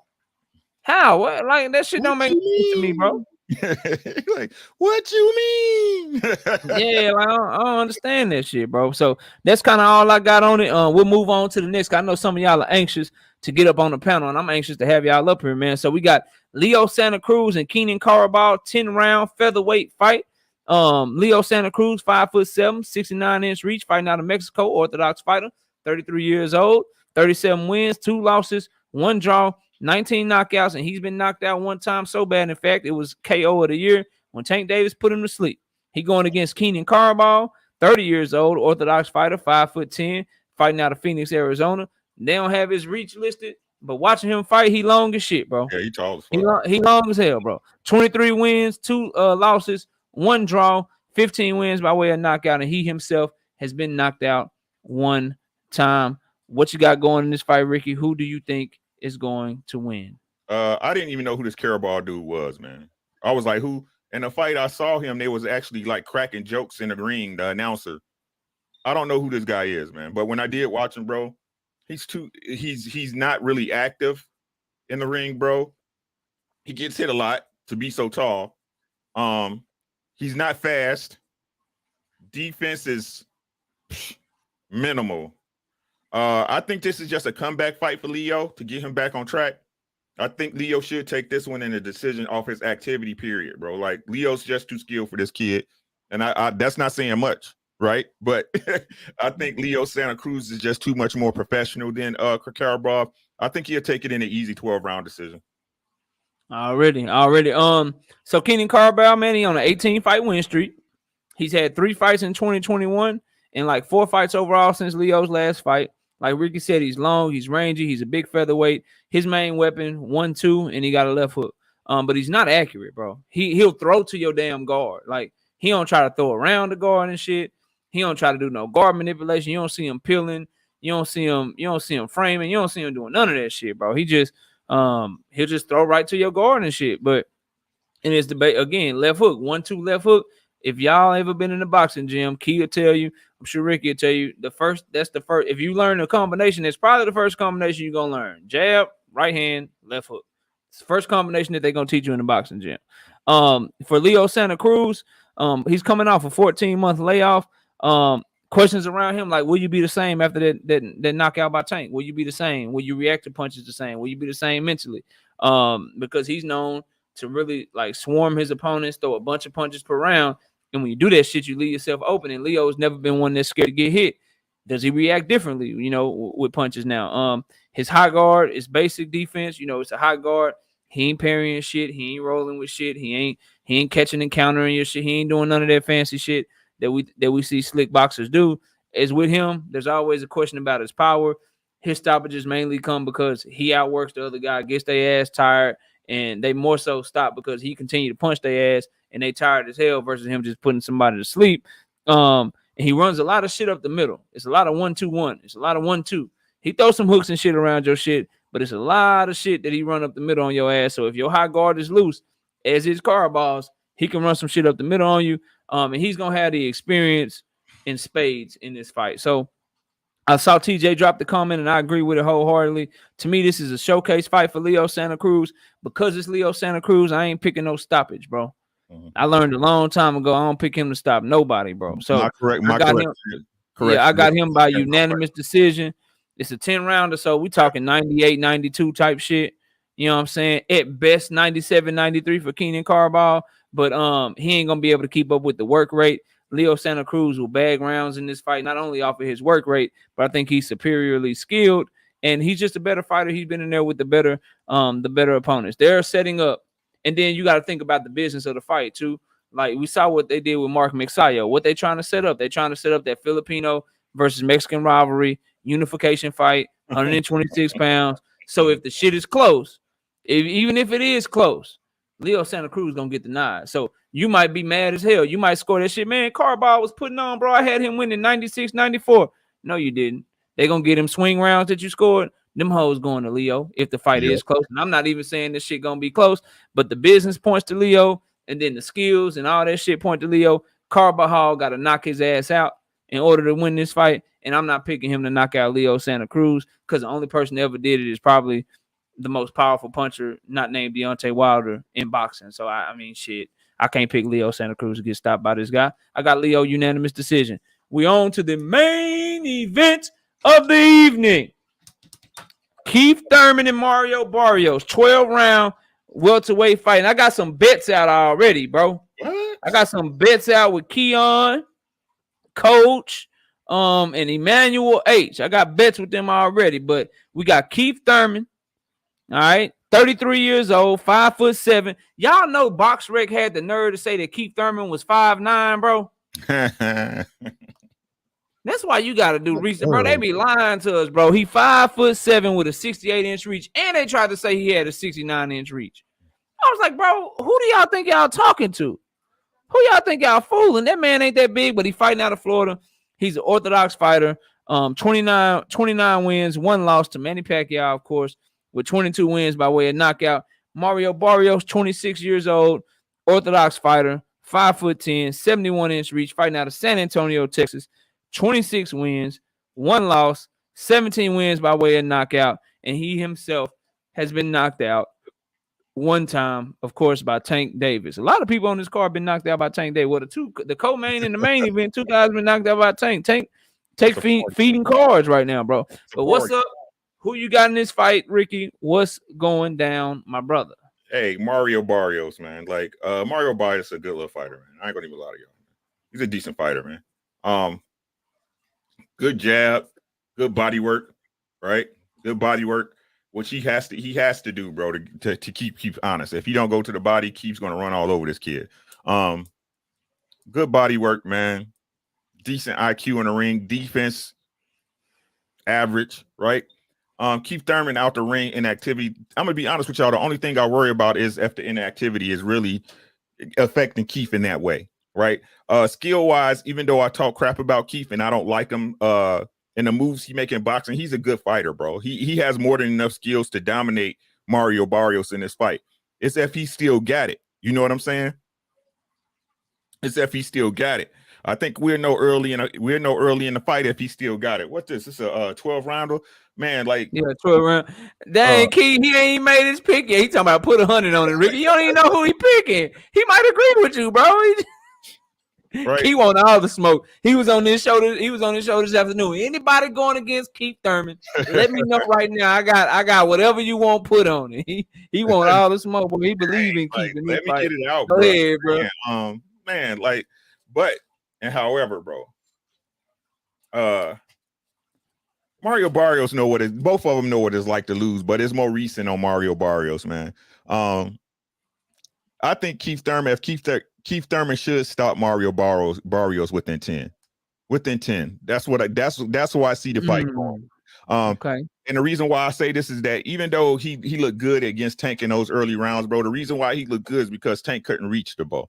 We know Keith Thurman's gonna try to keep it in the center of the ring. You know what I'm saying? So he's Barrios is gonna have to box with Keith Thurman. I simply think that Barrios is not a better boxer than Keith Thurman. I think Keith Thurman got too many tools. He's too smart in there.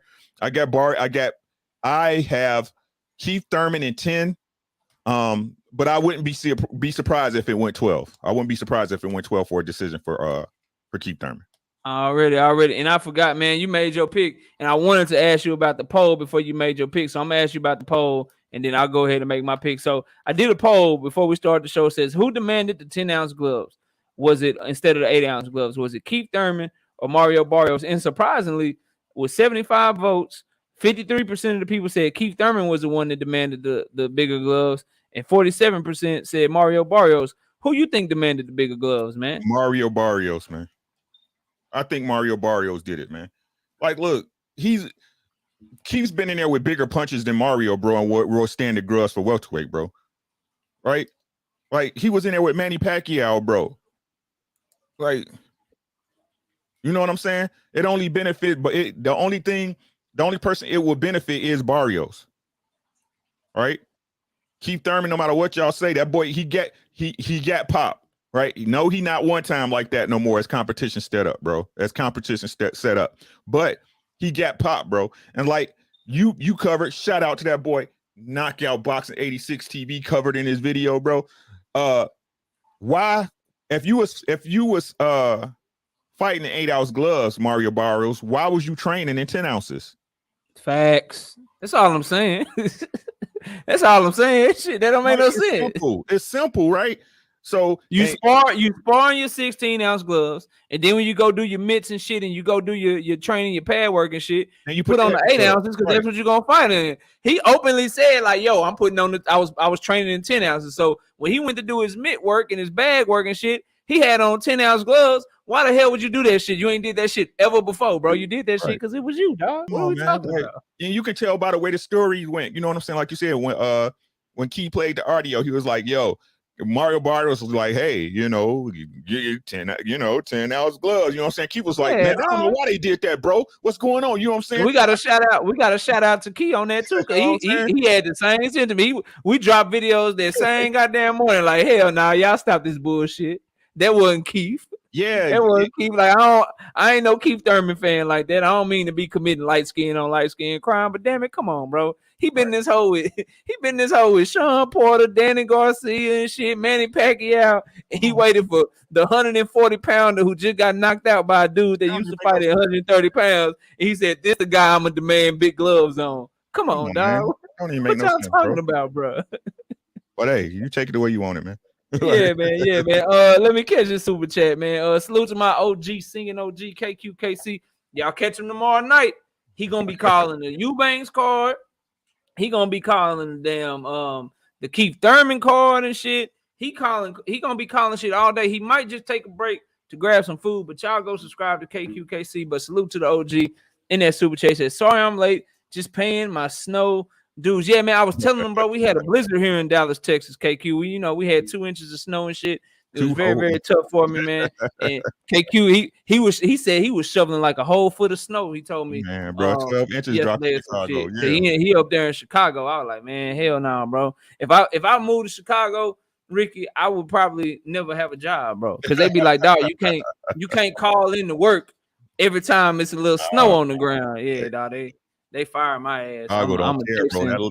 That lake effect snow start coming in off Lake Michigan, bro. It's over. I'm telling you. Nah, I can't handle that shit. We go to when we be going like out of town and shit for Christmas to them snow shit, man. I be making the drive like 4-5 hours longer because once that snow start hitting, bro, I drive so goddamn slow. All the people, you can tell the people from that state with their tags and shit, they be honking at me and shit. They be mad in the mud, bro. They be mad in the mud, dog. They be so mad at me. They be like, bro, what you doing? And salute to Tim Muse, salute to W_right side. Both of them in that cash app showing love, man. I appreciate y'all brothers, bro. Thanks, bro. So my pick, man. Damn. So Keith Thurman, man, 1 knockout in 7 years, right? He admittedly said he was training in this fight and coming all the way down from 172 pounds. He's coming off a 30-month layoff. But as a fighter, bro, he got very good movement. When you talk about his weakness, Ricky pointed it out, soft to the body, hurt in 2015 against Collazo. Both of his comeback fights in 2019, both Josecito Lopez and Manny Pacquiao hurt him to the body.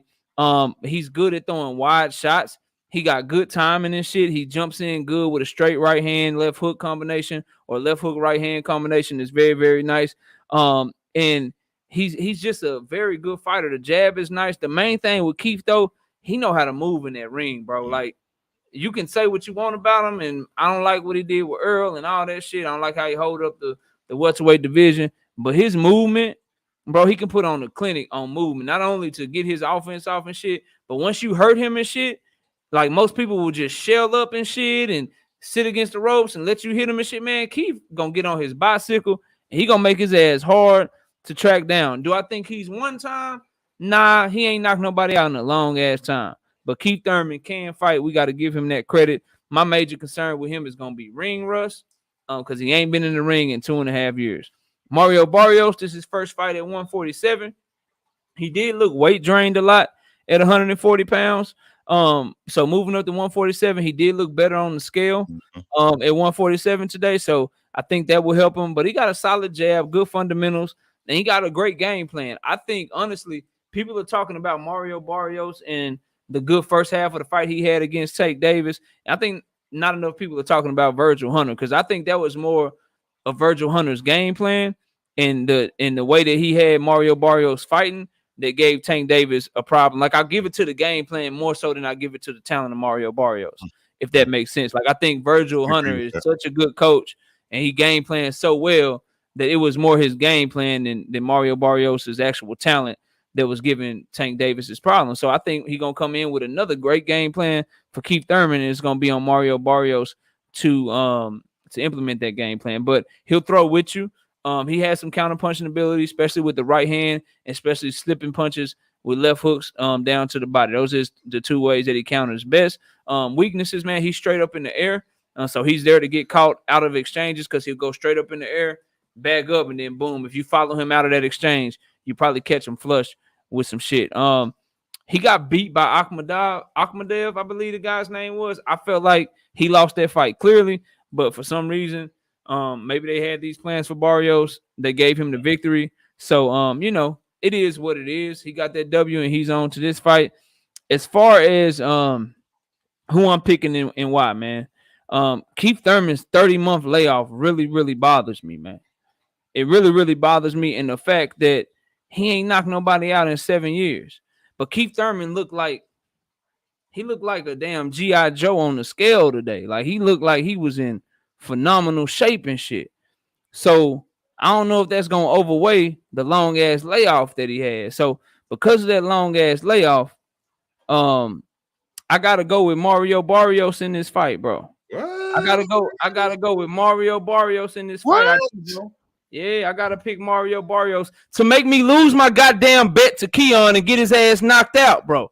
Mario Barrios is gonna make me lose my damn bet, bro. To Coach, to Keon, to Emmanuel H, to all of them, dog. I'm gonna be doing push-ups. I think I got old Keon 75. I got another 50 with Emmanuel H, and then I got another 75 with Coach. I'm gonna be doing push-ups all goddamn time because I was leaning towards Keith Thurman. Keith Thurman was the pick the whole time. I was like, man, he probably gonna win a decision or some shit. He gonna win a split decision. He gonna win a unanimous decision or some shit. So, all right, I don't think he gonna get the stoppage. But man, Keith Thurman looked like he was on the movie 300 and shit, bro. On the damn scales and shit, bro. He in shape. He in shape, bro. Like I'm like, God damn, this man in shape. I already know Barrios can't really mess with his skill set, and I think he gonna hurt Barrios, bro. And he gonna knock him out, bro. He gonna knock him out, bro. Man. He is going to knock him out, and I'm gonna lose my bet, bro. But at least I'll win my money bet. You know what I'm saying? I win my money bet, but I'm gonna lose my push-up bet to the bros because I should have waited to the weigh-in, bro. I should have waited to the weigh-in, and I should have just looked and seen what it was. And I see you, TJ. He say, of course he in shape, but shit, he didn't look like this against Pacquiao, bro. Oh, he did. He did not look like he was in this good shape against Pacquiao, bro. Yeah, at this level, bro. Yeah, at this level, I just think, as far as Mario Barrios, he a decent fighter, bro. But at this level, he just look good losing. You know what I'm saying? As far as guys he get hit too early. He get hit too easy. And like if Akhmadev can hit him, he beat up Ryan Carl. Ryan Carl, he knocked him out, but Ryan Carl was hitting him. We know Tank was hitting him. Like Keith gonna hit him and hit him when he want to, bro. And I think the time off and shit, man, is gonna do well for him. And if Keith Thurman was fighting like. If Keith Thurman had came back and fought somebody that you wanted to see him fight, bro, I'd have had them all day. I'd have had them all day beating Keith Thurman. Barrios just ain't good enough, dog. Leon Robinson. Hey, he said Chad Dawson looked like this when he saw Ward, and when he fought Ward, and you saw what happened. Well, are we comparing Andre Ward to Mario Barrios? Bruh, that's what I was about to say. No diss, bro. No diss.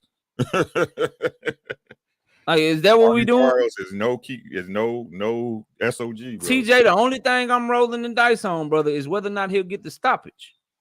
But he gonna win the fight, bro. I think he gonna get the stoppage, and I'm gonna lose my damn bet, man. And I'm mad about that shit. But that's okay, man.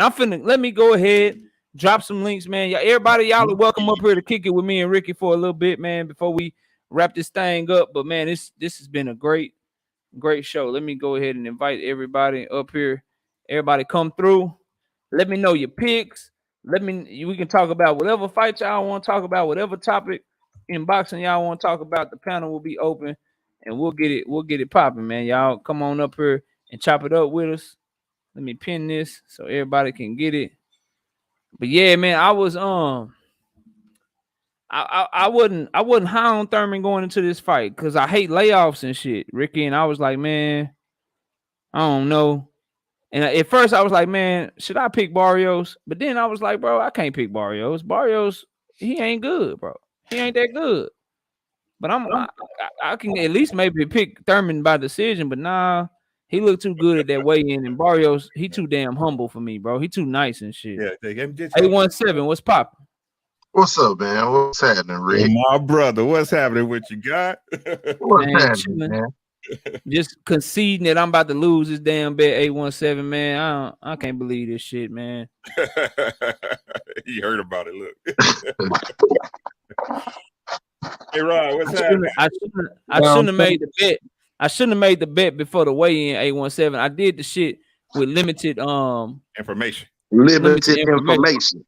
You know what I'm saying, bro? Now, but I'm gonna pay up, y'all. Don't worry. Just because I'm my official pick is Keith Thurman by stoppage. I'm still gonna pay up because I made the bet that he wouldn't get the stoppage with the brother. So I'm gonna pay up. You know what I'm saying? If I'm wrong, suck on my opinion. If you could show me your face one time because you've never been on the panel. Then once you show me your face, bro, you could turn off your camera and I'll let you on. But 817, go ahead, bro. Cook for a little bit, man. What you got?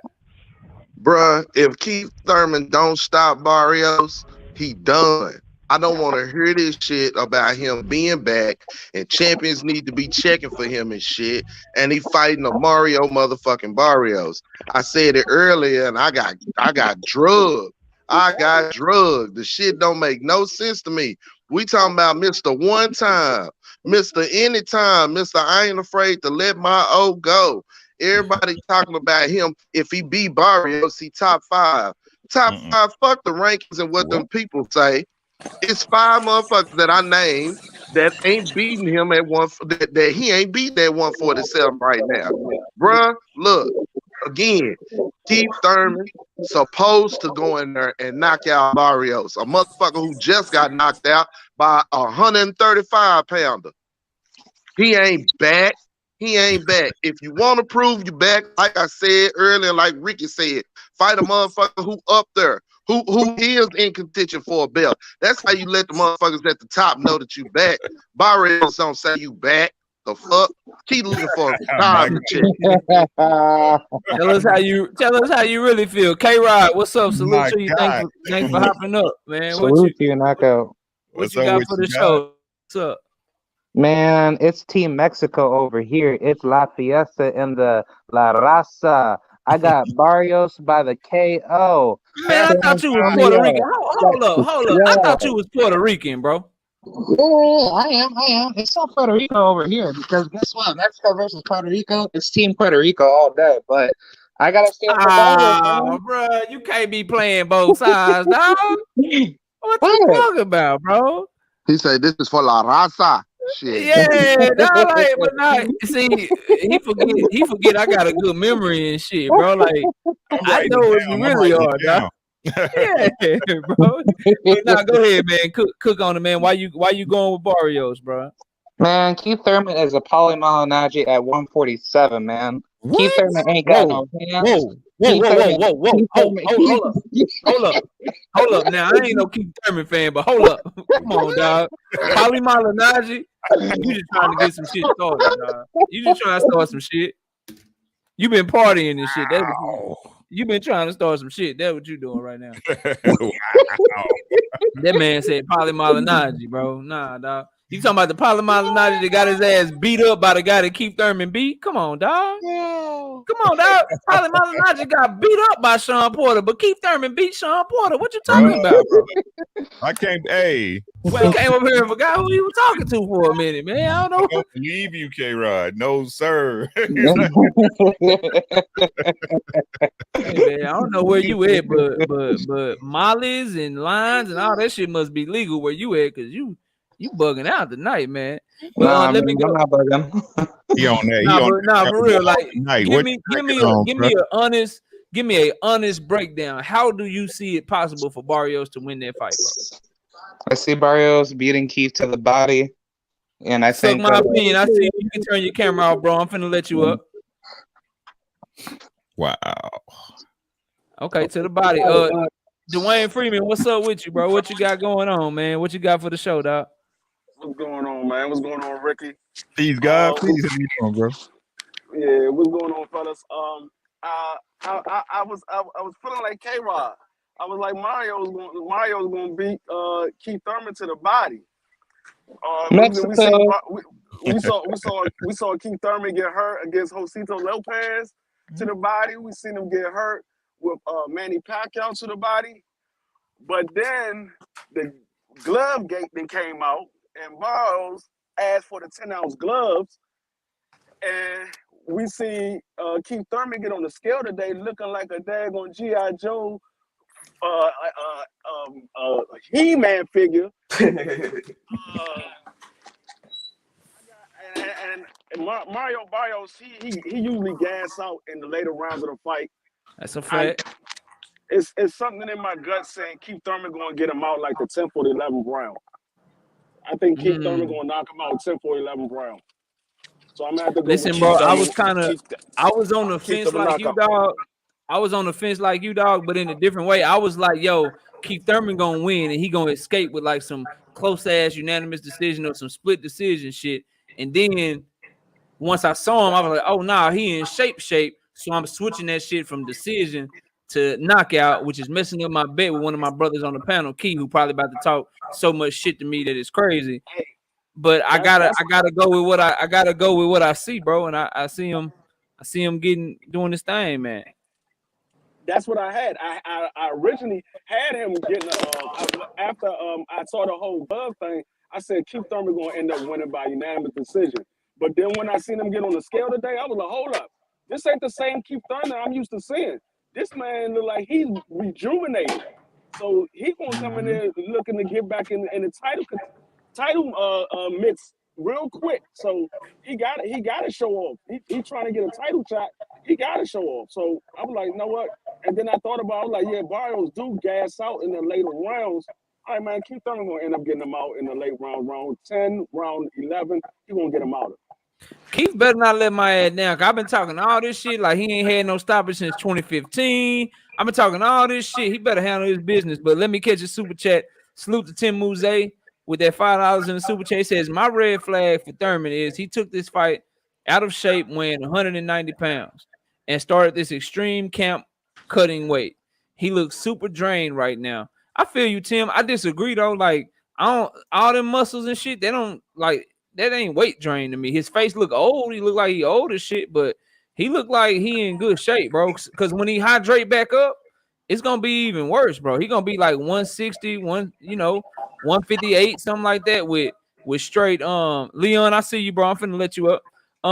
With straight muscles and shit. Like, bro, he look good to me. I look like he look like he gonna do something in this fight. And Key, it's on you. But before you get to cooking me, bro, I want you to just recognize that I got 7 up here right now. I'm about to have 8 up here, so I went ahead and stopped being cheap. And now we got the good stream yard going, so we got more people on the panel. So at least give me credit for that, dog.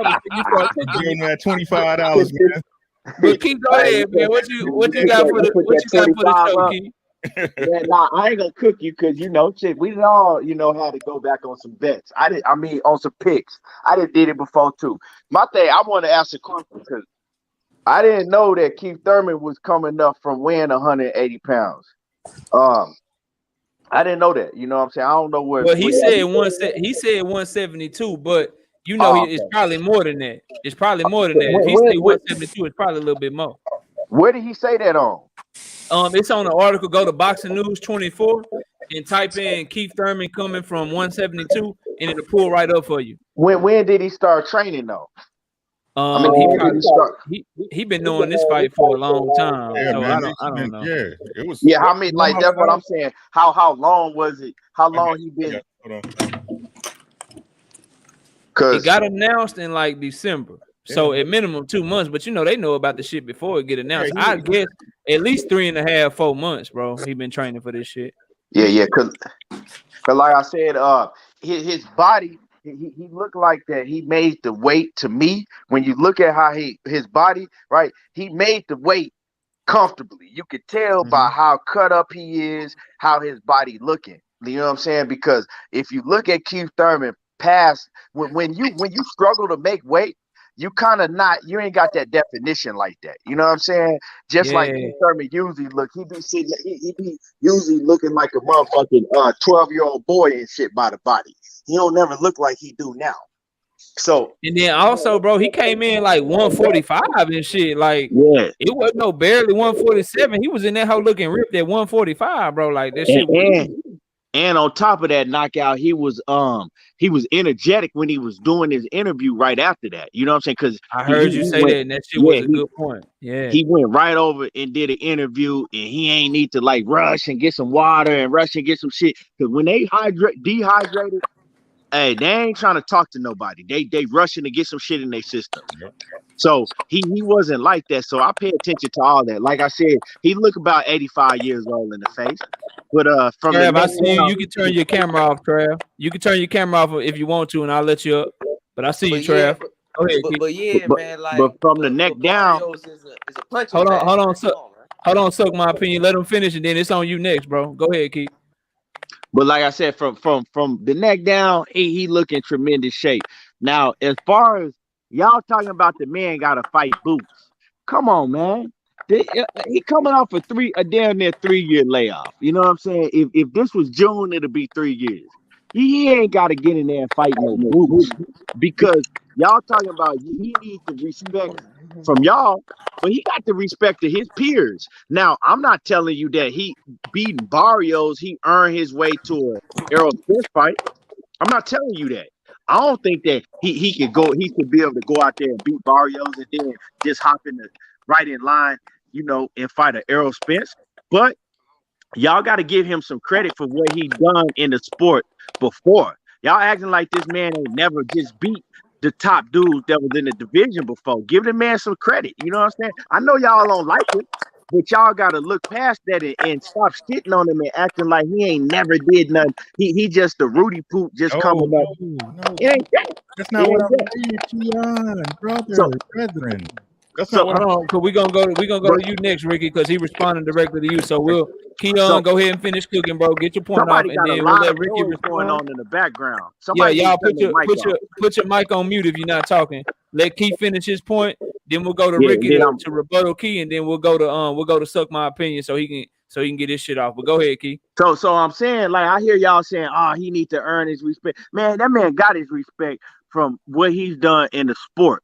You know, so. And like I said, I'm not no huge Keith Thurman fan. I'm just looking at it from, you know, an unbiased opinion. But anyway, like I said, I don't think that he deserved to move up and fight Errol Spence off of a Keith Thurman fight. Now, if you look at what he's done in the sport, you know, prior to fight Manny Pacquiao, then you might say, okay, well, you know, but nah, he needs to go out here. He got to stop Keith Thurman. That's me. I think he got to go out here. Yeah, he got to stop Keith Thurman. I don't want to see no 12-round decision. You got to stop Keith Thurman. Barrios. Yeah, he talking about Barrios. Yeah, I mean, my bad. You got to stop Mario Barrios, right? It ain't no 12-round decision because if he go 12 rounds with Mario Barrios, I'm gonna have a problem with that. You know what I'm saying? I'm gonna have a problem with that. But yeah, I mean, Barrios is cool. It's a cool tune-up opponent. His next opponent got to be a top level opponent. You know what I'm saying? If you go out here, you do what you got to do to Barrios, then I'm not looking for you to prove shit to me in this fight. Just prove to me, okay, you getting your feet back wet. That's all I want to see. You getting your feet back wet. You knock his ass out. You get him up out of there, and then your next fight, right? What you talking that shit? Because I don't have a problem with him talking all his shit because he's promoting himself. He's supposed to tell you that he at the top of the division. That's all promotion. That's all hype. That's all confidence in himself. Get this fight out the way, and then the next fight, that's when you got to show me some your next fight. You know what I'm saying? That's just how I see it. I got you. I got you, Ricky. Go ahead. Oh no, are you done? Keep my bad, bro. Yeah. I mean, and you got to look around. Ain't nobody taking no Boots in this fight coming off a 3-year layoff. The only one in boxing that's really doing big shit like that is Earl Spence and Manny Pacquiao. But other than that, 95% of these, 98% of these fighters ain't coming off no 3-year layoff doing shit like that. Andre Ward wasn't even doing it. Andre Ward, when he'll come off a long layoff, he'll get a little, soft touch, tune up, and he'll let you know. Hey, I'm gonna get a couple fights in between, and then I'm going straight to the smoke. But that's my take on it. Ricky, go ahead and respond to him because a lot of that was based off of what you said about wanting to see him fight Boots, and then after Ricky responds to it, suck my opinion, it'll be on you, and then we'll go to Leon, then we'll go to Trav. But go ahead, Ricky. Yes, I agree, my brother Keon. Maybe I'm not. I apologize if I'm not as eloquent as you, sir. But the question was that for him to be back at the top, right? And my answer wasn't to no, he's not. For something like that, for me to consider Keith one-time Thurman back at the top of the pile, he'd have to fight somebody like a Boots Ennis, right? That's when I would consider him, hey, like if he came back and he beat Boots, I'm like, hey, he there. You know what I'm saying? Keith is Keith. He back. He one time. He ready to take on the big ones. But just like y'all said, right? Just like what you said, my guy.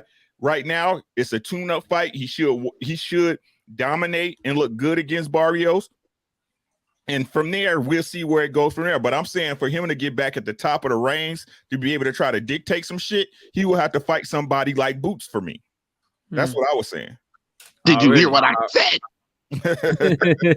Salute to y'all, man. Suck my opinion, bro. Thanks for coming up. I see you in the chat all the time, bro. Thanks for gracing the platform with your presence, man. What you got for the show, dog? Suck my opinion. You there? All right, I'm gonna take you off. Suck my opinion. If you want to come back up, man, just let me know. But I'm gonna take you off, and we'll go on to Leon. Are you there? Suck my opinion. I'm trying to give you a chance, bro. All right, go ahead, Leon. What you got, bro? Yo, what's good to the panel? Man, what's good to you? First of all, bro, how's school going? Some real life shit. How's everything going in real life, bro? Hey, deadass. I'm finding out that if everybody could go to law school, then they do that shit. You know what I'm saying? This ain't no joke, bro. Nothing but easy. This ain't no walk in the park. You feel me? Yeah, bro. Nothing but positive vibes, man. I know you're gonna get through that shit, my brother. So keep grinding, man. And much respect for that shit, cause I know that shit hard than the mud, bro. Shit, I just got a regular bachelor's and I barely made it out with that shit. So I can imagine, imagine law school, bro. But go ahead, man. What you got for the show, dog? Yeah, man. Before I jump in, let me say, RIP to Kurt Sugar, man. Yeah, facts. Okay, so let me see who's in it. All right, to Keith. Earlier you said that Keith Thurman coming back, he's not gonna go right after Boots because it's been 2-3 years, right? I get it. But Boots ain't the only one that's out there. You know what I'm saying? Keith don't got time to be playing around a man 33 years old. You know what I'm saying? So him talking about this get back shit, nigga, you need to get back in there quick, fast in a hurry. So I understand he's PBC, but that don't mean he don't need to come in there and call out Virgil, call out Connor Ben, shit. Go get Clayton, Robinson. You know what I'm saying? You don't just gotta come in here and go after Boots. I'm not saying that, but Barrios. Now, let me put that off to the side. Ricky Williams. Yes, brother. What's good, bro? What's happening with you guys? I gotta clarify what I said because when I wrote it, I was like, damn, that shit look bad. So when I said that, the whole Chad Dawson situation where he went at Ward, of course, we're not saying Ward and and Barrios are the same. I'm saying don't get caught up in the way they look. Yeah, he looked hella chiseled. Oh, you know what I'm saying? He looks the way he looks, but don't just go after. Don't change your opinion of Thurman just because he came up there looking the way he looked. Because Chad walked in that ring and I was like, damn, G.I. Joe. Yeah, Chad looked good as fuck. And he didn't have it. Something was missing, right? Yeah. So now that I done said that, I'm choosing Keith Thurman to win this fight for all the reasons that, you know, some of y'all have laid out already. Keith Thurman just ain't some guy that don't have, you know, any pedigree. The dude, you know, out of respect for what he used to be, he should be able to beat Mario Barrios. Barrios went in there, and I know Tank that's dynamite right there, but that dude is 5'4", 5'5". He fight at 135. Barrios had issues with him, and now he's moving up to 147. He ain't ever been up there with them big boys. 147 is the biggest of the little men. You know what I'm saying? So you moving up, and you about to take on Keith Thurman. So let's say Keith Thurman ain't what he used to be. We know what Keith Thurman do. Keith Thurman's got skills. And once he takes them rounds, if he know he gonna win the fight, he gonna get on that bike for the last 2 rounds, and he gonna circle the ring, and you can't touch him. Especially, we've all talked about how Mario Barrios late in the game, you know, late in the round, the later rounds, he loses a little gas. If Thurman don't have no problem when it comes to his legs like that. I mean, if his legs are what they used to be. Once that boy know he got you beat, I got 8 rounds. You mean I don't have to do shit? I'm not gonna knock this dude out. I'm gonna hit him a couple of times, and I'm gonna circle the ring, and I'm gonna win this fight. So that's the reason why I chose him. But I wanted to come on here because when I wrote that and you said my guy, I was like, shit. It's all love. Yeah, I didn't even know. Hey, Leon, I didn't even know who wrote it. When Ricky said it to me, I'm like, hold on, bro. Andre Ward, what are you talking about, bro? Yeah, but you know, like you can't explain everything in type because they only give you a certain amount of letters, you know what I'm saying, that you can write on there. So I was like, damn, let me jump on here and explain it. So when I said what I said about Thurman, you know, and the way he looks, I'm not saying that, you know, Thurman gonna go in there and you know what I'm saying, and end up like the way, you know, Chad Dawson did. I'm just saying my choice of Thurman had to do with, I don't want to say it wasn't just the fact that he's Thurman. It's Barrios. I don't look at Barrios like he no world beater. Yeah, exactly. You know what I'm saying? At all. You know what I'm saying? It's more of like if he was fighting a different opponent, I might look at it differently. So Keith coming in there, you know what I'm saying, looking the way he looked, that didn't change me nothing. Listen, if he had came back and it was like even Jamal James, I'd have been like, shit, I got Jamal. You see what I'm saying? But because it's Mario Barrios, I'm like, man, I had Thurman by decision, but now I'm picking the KO. Let me catch these super chats. Felix Nunez, what's up in that super chat? $2. He said, welterweight division is way better with one time in the mix. That's for sure. Because I think the one thing he do better than everybody else, he do pop that shit better. He talk better shit than Earl Spence, and he talk better shit than Terrence Crawford. So I do like him for that. And salute to my brother, Suck My Opinion. Hey, bro, you can come back up here. I was trying to get you to talk, but I couldn't hear you. So if you come back up here, bro, I'll let you get your shit off and you can spit your shit. But salute to you for that super chat, man. $5. He says Leo coming off a devastating, life-changing KO, and his father trainer got health issues. Upset. I was on. Listen, Suck My Opinion. I was looking at it, right? I was like, man, Leo Santa Cruz. If the dude he fighting is worth something, I'm probably gonna pick the other dude. Then I started studying Keenan Carbajal. I was like, nah, he ain't got shit, bro. He ain't got nothing. I can't go against Leo with this guy. But if Leo fight Mark McSayo, I know Mark McSayo look like trash against Gary Russell, but I'm telling y'all, man, Leo can't box like Gary Russell can box. He ain't gonna have Mark McSayo off balance and shit like that. So I'm just waiting on like Leo Santa Cruz, Keith Thurman. I do feel an upset coming. I just don't think they fighting the right opponents this weekend for us to get those upsets that I feel in my bones, bro. I could be wrong. No, I've been wrong before. I've been wrong 42 times. I've been right 200 beat Jamal James. Don't say that shit out loud, no man. I know you're gonna say that. What'd you say? 817. Don't say that shit out loud no more. Jamal James ain't beat no Thurman, bro. I even give Thurman funky ass credit. I give funky ass credit. He'll beat the Prince. He'll beat the Prince Jr., bro. let me say something real quick about this. Let me say something real quick. Jamal James, dog, bro. I'm telling you, Let me say man. something real quick. He might be Key. Go ahead, Key. Keith Thurman, right? He said that he didn't pick no Barrios. He said PBC came to him and they had a list of opponents for him. And he said then he ended up picking Barrios because out of that list of opponents, Barrios was the only name that was basically worth a shit. You know what I'm saying? Yeah, so, I mean they put a bunch of trash in front of his ass. Like, say, man, we can't take no chance with you. So they did that. That's PBC doing. They trying to push because you got to understand Barrios was already on pay-per-view. So that's all business. I know Keith Thurman ain't asking for no motherfucking Barrios. That was all tank. Already, Trav. Go ahead, Trav. Go ahead and give yours, and then we're gonna skip over to Suck My Opinion after you get your shit out. Of course, that was Tank, but now he's been on pay-per-view, so people know who he is. And of course, Tank sold the pay-per-view. Listen, I just don't want Keith Thurman after this fight. If he wins, don't fight no Pitbull next. Feel me? Like, leave them little guys alone. Yeah, Suck My Opinion. I can hear you. You'll be going after Trav, bro. Go ahead, Trav. What was you saying? I want to see Keith Thurman fighting Pitbull Cruz next. For me, stick with the big guys at 147. No more 140 pounders. I don't even think Pitbull would move up to 147. Trav, he just became a big name down there at 135. He looking for 135 smoke. I don't think that's realistic. I like Keith Thurman's size this time because it's not like with the heavier guys like a Deontay Wilder who he's cut up, but he's put a lot of muscle on. So he's thin, and it's tough to come down just a pound on the weight on the scale. He came down too easy. So that speaks volume, and Keith's still fast. And like his ring IQ is different the way he move around the ring. I think he's gonna just be way too much for Barrios.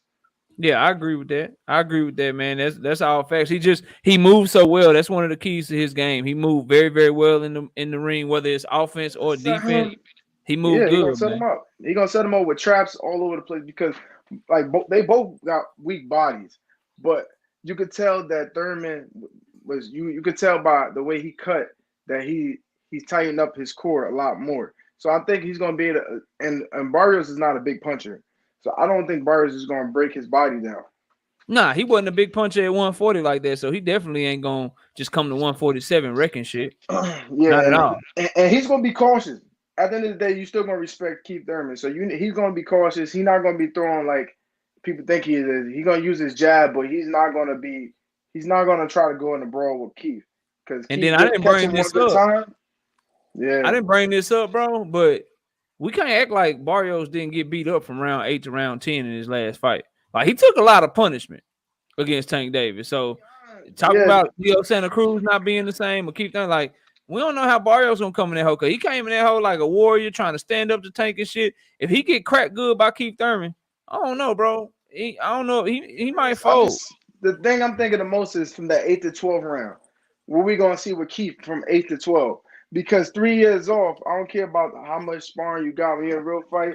At that 8 to 12, is he gonna have the stamina to go that 8 to 12? Especially when you got pressure on you that whole time. Yeah. All good points, bro. Let me go to Suck My Opinion. Get your stuff off, and then I'm gonna catch this super chat, and then y'all can just we can just have an open conversation with everybody. But I want at least everybody to have a chance to talk. Go ahead, Suck My Opinion. What you got, bro? What's up? Yeah, I'm looking at that Barrios fight. That Barrios fight is just like an easy pick 'em because it's like Barrios. It's a guy who eventually gonna be a journeyman. He brings nothing special to the table. And if anything, people say Keith Thurman wants some money.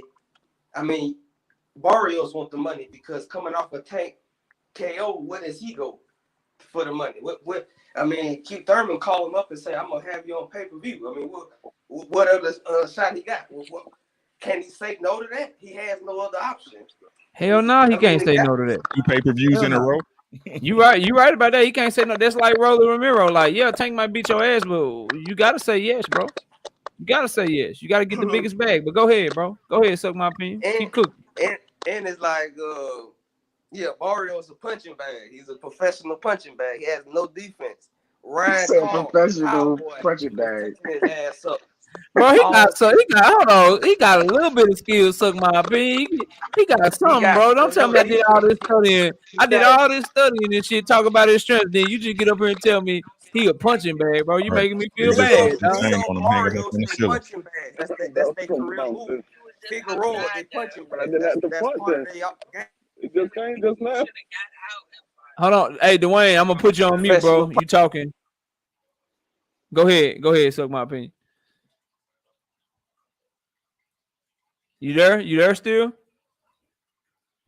If you talking, I can't hear you. Let me catch your super chats while you're trying to get your stuff together. Zenith 360 with the $10. You've been coming through showing love heavy, bro. I really appreciate you, man. Shout out to you, man. He says we can't. Hold on, let me go back to it. Where'd he go? Okay, we can't complain. Boxers scared to lose their zero, then say they got to start from scratch if they do. Keith barely lost to one of the best. It's a good crossroads fight, and I doubt if he fight a champ next. The last part of your comment is I agree with everything you said, and I don't think I'm saying or Ricky was saying. I'm not saying he got to start from scratch. Not fighting Terrence Crawford or Earl Spence next. That don't mean he's starting from scratch. Like getting a fight with one of these top 5 to 10 contenders, that ain't starting from scratch. And I think you're saying the same thing when you said you doubt if he fight a champ next. That's where I'm at. Barrios fight, cool, bro. You ain't fought in 3 years. Get your bag, get your feet wet. This is an opponent that you're supposed to beat. So handle your business. I just don't want people to be trying to push like, oh shit. One time his back, he just knocked out a 140-pounder that just got knocked out by a 130-pounder. He back. It's time for him to get a shot at the best. Where, bro? Where? What are we talking about? Like, that's what I'm saying. That's why I said it's damn near him from scratch knockout. That's why I said that. That's why. I can't. That's what I'm saying. And salute to my brother, Opulent LD. Salute to you, bro, coming through in that super chat, showing love with the $5. Ricky, as the co-host, I want you to answer this question. He says, if Key doesn't get the KO, is he washed? What do you think of that, bro? I don't think he washed, man. I just think he back a couple of steps. You know what I'm saying? He not at where everybody is expecting him to be, and it's really about our expectations. You know what I'm saying? And that's I think that's the issue. Like, I say he should stop because, okay, let me take that back. I mean, how do you rate Mario Barrios, especially after a loss to a 135-pounder? You see what I'm saying, right? So y'all keep giving Tank. Hold on, Ricky. Y'all keep calling Tank 135 pounds, bro. He only fought there one time. He 130-pounder, bro. He got knocked out by 130-pound fighter. But go ahead, bro. I'm just saying. Right. The details matter. So there's no argument there. There's no argument there, right? But I'm saying, how's we like Mario Barrios, bro? Like, I think he just right now he looks good losing. You see what I'm saying? At this level, bro, he looks good losing. That's all. He on that. He tried hard shit. You know what I'm saying? Oh, you know what I'm saying? He looked better than we thought he would look. You know what I'm saying? That, he tried hard shit. Yeah. You know what I'm saying? I mean, Keith Thurman, no, he not washed, bro. But like y'all, it's crazy how people in boxing, y'all get a reasons why the fight shouldn't go like it went when he was active. Like y'all just said, he been out the ring 3 years. Fact. You see what I'm saying? Just like the man said, oh, you know what I'm saying? He old, like the brother said, hey man, he ain't got time to be playing around. He 33 years old. You see what I'm saying? Let me answer this. Hey, Trav, in that private chat, bro, it's scrolling across the bottom of my screen, bro. I said Ricky Williams. All right. Yeah, it's scrolling across the bottom of my screen for him. Go ahead, Rick. Right, he old, just like you said, he coming off injuries, right? So again, I'm putting in comparison. When I answer the questions, I definitely use context from when the brothers asked. Like, okay, so what do we have to see for us to say, okay, Keith is at least here, right? Because y'all know who our favorite. We got Terrence Crawford. We got Terrence Crawford. We got Big Fish. We got Boots, barking at the gate. You know what I'm saying? We got Virgil Ortiz. You see what I'm saying? Where do he fit in there? For me, to see him get back up in there, he got to dominate Mario Barrios. He has to dominate him. You see what I'm saying? Now, if he goes in there and he looks, professional, then, you might need some more work, or you might need another tune-up fight, right? But I'm not going to say he washed until I see him get in there, and I'm not giving him that. That's what I'm saying. I'm not giving him no fight with no big dog. He has to earn a fight with a big dog. Then when we see him there with a big dog, and if it's ugly, hey, Hey, Already. let me get a piece before you go to Now the I'm super chat. gonna let you get a Small piece because I want you 817. I want you to respond to this super chat because I know you're gonna be passionate about this question. So I'm gonna read the super chat 817, and then you go ahead and respond to it. So salute to my brother Ladrie Stevens with that $5 in the super chat. He said, "So Spence, let me get some too. Let me get some too." he said, "So Spence just beat Danny a few years ago, and Bud beat Porter. How far away from Thurman are they?" 817. What's up? What you respond to that, bro? Light years away, like in a different galaxy, like in the multiverse, and he's still here on Earth, bruh. Stop. Listen. All right, Keith Thurman, bruh. I keep saying it. Danny Garcia, Sean Porter, and Keith Thurman were benefits of a void at 147 pounds. They took advantage of the void left by Floyd Mayweather. As soon as some competition came to the division, we seen how they washed out. One's a commentator, one's trying to sell himself, and the other one only want to fight it at 147 pounds if he can fight Amir Khan or Kell Brook at this point. Other than that, he want to go to 154 pounds. And he ain't got nobody to fight there. So stop with the whole Thurman is nowhere near there. And a Barrios win, even a knockout, don't put in there. It is total disrespect to Keith Thurman and his legacy that all y'all putting up, right? If y'all want to talk about Danny and Sean really being somebody, because he lost to a Manny Pacquiao at the end of his motherfucking rope. And everybody acting like they didn't see cracks in his armor when he fought motherfucking Collazo and motherfucking Riverside Rocky. Bruh, when Riverside Rocky was putting hands on him late in that fucking fight, none of that said he deserved Pacquiao next. The fuck? Y'all act like y'all didn't see that shit. Riverside Rocky, bro. Josecito fucking Lopez. Y'all was putting paws on Keith Thurman. There's an issue there. I keep asking everybody. Hold on. I know.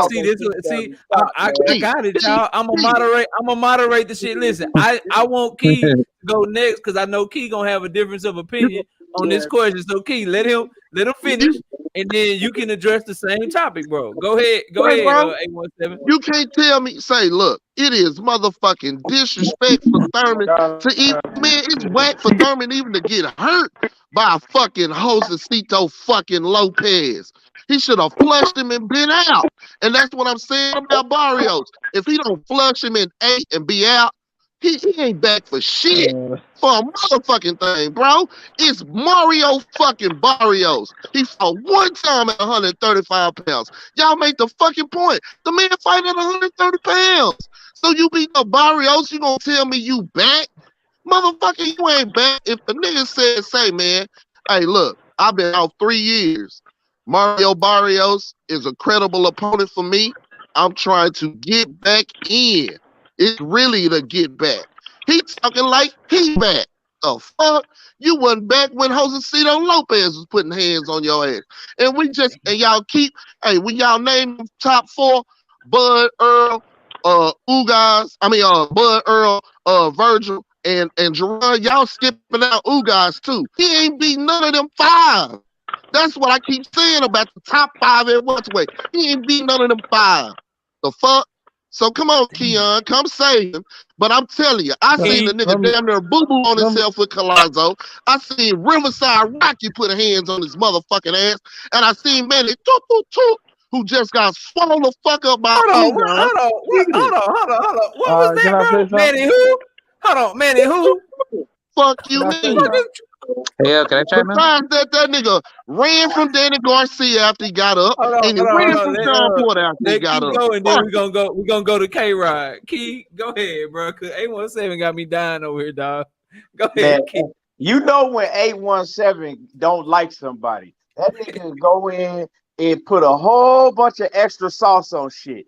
that nigga ain't Keith Thurman wouldn't get no hands put on him by motherfucking Riverside Rocky. That's a motherfucking lie. Keith Thurman got hurt one time in that fight. Riverside Rocky won 1 round. Just He like beat his ass in round 7. Round 7, he beat his ass. Rocky. Yeah, just like when Riverside Rocky. Oh man, can I talk? We got it. Come on. Goddamn. Go ahead, bro. Hey, just like when Devin Haney got touched, you know what I'm saying? But he had won the whole goddamn fight. You know what I'm saying? So don't act like the man was just getting put hands on him from Riverside Rocky. Come on, man. You putting too much sauce on shit. Keith Thurman can fight. You know what I'm saying? If motherfucker, some of y'all ain't showing Keith Thurman no motherfucking respect. He put in work. He beat now all of a sudden Sean Porter, he a bum. Danny Garcia a bum. Come on, man. What is we doing? So they bums now? Come on, man. I didn't say they was. I said they ain't elite. You don't put words in my mouth. You Both good of at them that. is elite fighters. You know what I'm saying? Both of them elite fighters. Right? You know what I'm saying? Keith Thurman Sean Porter in his prime when he fought Keith Thurman, he was an elite fighter. I bet he was elite when he went in there and fought Errol Spence. You wasn't saying He that wasn't then. elite then. He wasn't You elite wasn't saying that He then. wasn't Come elite on, when man. he couldn't knock out Sebastian fucking Formella. Okay. Well, since he wasn't Man, elite, say, Mr. Ed ain't never hold been on, elite. hold on. Danny ain't never fucking been elite. Hold on. Since he wasn't elite, right? Since he wasn't elite, that means Kell Brook wasn't elite. That means Sean Porter. You said Sean Porter ain't elite. So basically, that means you telling me that Errol Spence ain't fought nobody. Kell Brook was the number one welterweight at the time when Earl went over there and fought him. Stop that. Wouldn't nobody beat Kell Brook but Floyd Mayweather. Hold on. Stop it. You Stop wanted it. the biggest. When Earl went over there and took his motherfucking belt, Kell was the best welterweight. 817, let me talk. Because you one of the biggest Errol Spence supporters along with myself, right? It ain't got shit to do where I'm from. Ricky said the same shit. He from motherfucking Soda. No, you gotta be quiet because I'm gonna cook you right now. Let me cook you. Y'all go one at What a you time, gonna bro. say? Y'all go one Right. at a time, bro. Go ahead. Hold on. Go ahead, So this man just sit here and said that Danny Garcia wasn't elite. He said Sean Porter was never elite, right? Now, the last time I checked, right? The last time I checked, you was giving Errol Spence props because he didn't beat them guys. We all give Errol Spence props because we like, hey, he went and beat Danny Garcia. He beat Porter. Like he putting in work. You know what I'm saying? Now you telling me that they ain't elite. Come on, man. Because now we bring their names with Keith Thurman, all of a sudden they ain't elite. You got to get the hate out your blood. You got to get the hate out your blood, 817. So those are elite. Hold on. Those are elite fighters. Keith Thurman beat those fighters in his prime. You feel me? Hey, real quick, Maj, y'all gotta get real quick, y'all. Maj, y'all gotta get these spammers out my chat, bro.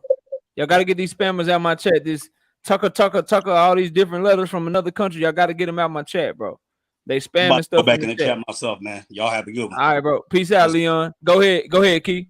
Right. The reason we gave Kell Brook so much props and praise is because Kell Brook went out and beat Sean Porter. Right? He was the only one that beat Sean Porter. So now, from what you said, 817, Kell Brook ain't elite, Sean Porter ain't elite, Danny Garcia was never elite. So that equals Errol Spence ain't never did shit in his career because he ain't never beat an elite fighter. Now, you can't hold on. So you cannot say just because of because of your hatred of Keith Thurman. 817, you gonna respond, then I'm gonna go to K-Rod, but let him cook it. You got all the time you need. So you gotta give Keith Thurman his respect for the things that he's done in the past. You have to. Let's stop acting like that man he never did shit in the past. That's all I'm saying. Give his proper respect and stop shitting on him like he ain't never did nothing. Go ahead, 817. And then we're going to K-Rod. I never said that Keith Thurman never did shit. I said Keith Thurman was the best of a very good 3. That's what the fuck he was. when Earl Spence beat Danny Garcia, let me ask you something. When the fight was made, did you, in your right mind, I don't give a fuck how many times that car flipped, did you think that Danny Garcia was going to beat Earl Spence? Yes or no?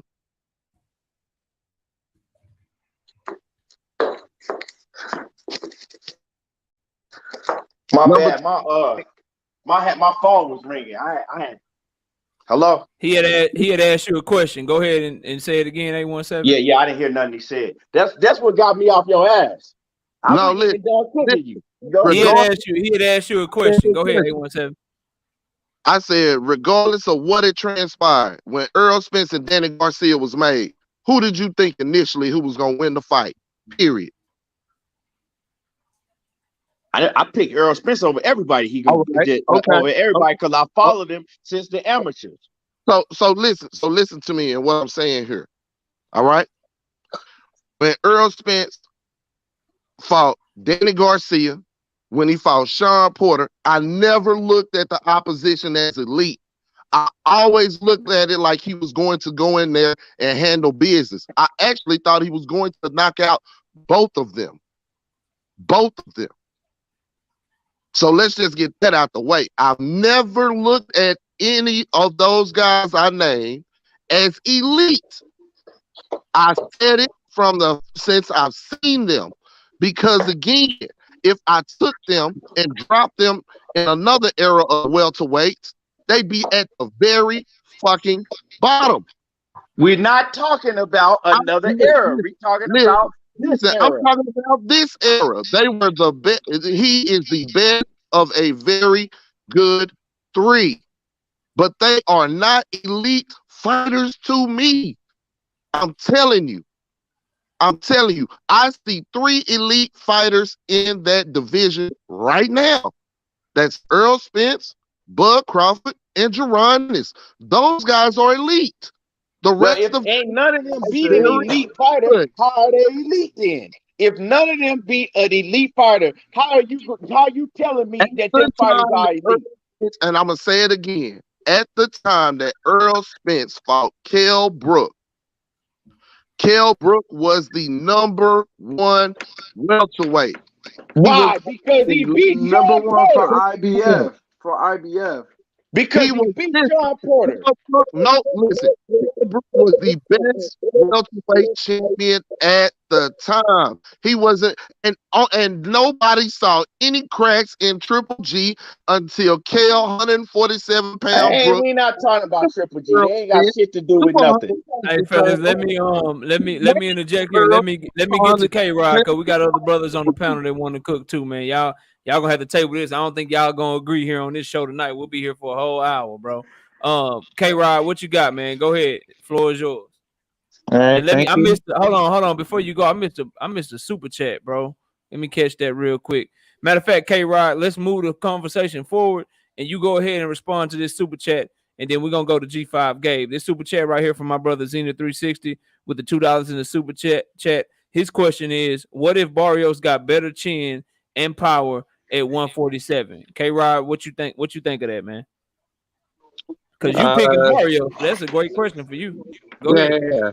I definitely agree that Barrios can possibly have like a better physicality coming into the fight, because if you think about it, Barrios, he didn't look his best at 140, and but the fights that he kind of looked a little bit shaken, especially like the Baktir Akhmeda fight and the Gervonta Tank Davis fight, he didn't look 100%, fully in shape for those fights, and I think he had to drain to get down to that weight. So at 147, Barrios, he scales a lot better, and I truly believe if he can show to the world that he's able to handle Keith Thurman's punches and he could just walk right through them and knock him out or just beat him convincingly on the cards, then I definitely got Barrios all day. So that's pretty much it for me. I got Barrios by brutal stoppage and Keith Polymalanagi. Yeah. Yeah. So, What was that? What was that? Hold on. Hey, he got me one time. What was that fight you got me on, K-Rod, when you started bragging on my ass? You had got it right. Who was that? Do you remember? Alicia Baumgartner. Yeah, he cooked my ass over Baumgartner one time. So, Yeah. he don't be wrong, man, a lot. But he's saying he got Barrios, and he said stoppage, man. All right. I got Make sure you stand on that shit. Make sure you come back and you stand on that shit. I got $120 on that one. Mexico all day. I got $120 on that one. Listen, keep taking all bets if you serious. Okay, Rod. Keep been taking bets all goddamn day. What's up? What's up? Keep taking bets all damn day. I'll take that bet. Listen, let me get my bro G5 in here. We gonna have to wrap up the show and give last words. But before we do, hey yo, knockout, man, you got me ready to cash out on my ticket on that. I had 3 NBA that already took care of on Tuesday, but now you telling me about this Chris Eubanks Jr. He looked good on the way in. Now I'm like, man, that's what I got. Cash out? That's what I got. I got Chris Eubanks, bro. That's what I got. I mean, that's all I'm waiting for. Listen, if you get it wrong and shit, don't come over here talking shit all mad at me and shit. You know what I'm saying? Don't do that shit. You know what I'm saying? That's my pick. That's who I'm riding with. It's my money. That's what I'm betting on. You know what I'm saying? You know how it is. I gotta get going, but thank you for. All right, K-Rod. All right, peace out, bro. G5, man. G5? What's popping, bro? You going live? What's popping, my boy? Shit, I'm probably gonna go ahead and hit that live button. Man, I've been in here just listening to y'all boys. Everybody, cook, when we leave out of here, the brother G5, if y'all ain't tired of hearing about boxing yet, G5 gonna be live. But G5, go ahead and cook one time, man. What's up? Somebody getting a haircut. But yeah, who getting a haircut, man? Dion. 817. No, my bad. I thought I had it on mute. Man, bro, you getting a haircut on the panel, man. Don't be no big money. Big money, Keon. Hey, he back his head. Man, he called the barber and shit. Hey, man, I need you to come chop me up. You know what I'm saying? It's early where he at, though. He better a strip club. Yeah, something, bro. Go ahead, G5, man. What you got for the show, dog? Man, salute to you, good brothers, man. On this fight, man, I mean, I ain't too excited about it. You know what I'm saying? It is what it is. You know what I'm saying? Keith, he know that, you know, the wall's closing in on him for his career. So, of course, he going to sell himself and he going to talk a good game. You know what I'm saying? He a very marketable person. You know what I'm saying? Keith know how to talk. So, it sound good. You know what I'm saying? It sound real good to me, but, hey, you got to show me all that shit that you was talking. You know what I'm saying? I'm not just going to count Barrios out because, you know what I'm saying, sometimes when people are expecting this person or a person to get knocked out, shit, they can come and shock the world. You know what I'm saying? Mm-hmm. You never know. You know what I'm saying? Keith don't have no solid-ass body. You can be ripped up all you want. That don't mean that shit you can still take a punch. You just gained more. You just gained a six-pack, Jack. You know what I'm saying? That's all you did was get a six-pack. That don't mean that you gon' if you get hit with flush to the body, that don't mean it's still not gonna hurt. Shit, bullshit. But I think Barrios, shit, he might fare better, and Wade might have look better at 147. I mean, he 5'10", 5'11". You know what I'm saying? You being 126 pounds, bro, that's like a crackhead ass boxer. Shit, you too tall to have that damn weight on you. Like I'm 6'1", weigh 190. You need to at least be 160 or something. Yeah. You know what I'm saying? Throw on some weight on that frame. So of course you're not gonna maximize your power. You might have been weight drained. I don't know. Last couple of fights, hey, we can base it off your last performance. Hey, you got stopped. Keep coming off a loss. You coming off a loss. It's gonna be about who the hungriest and who got the most dog in them. You know what I'm saying, to get this fight. I roll with Keefy Poo. You know what I'm saying? I don't think he. Why y'all be calling it, man? Where he get that name from, bro? Why everybody be calling him Keefy Poo, bro? Who came up with that shit, bro? That's some bullshit. Everybody never call me knockout Poo and no bullshit like that, bro. I'm be mad at the motherfucker, man. Where y'all get that shit from, dog? Shit, he be sitting down two ass stands, you know, and eating that goddamn food. Leon said BFTB came over that shit. I believe BFTB having them dumb ass names for all them fighters. Riri.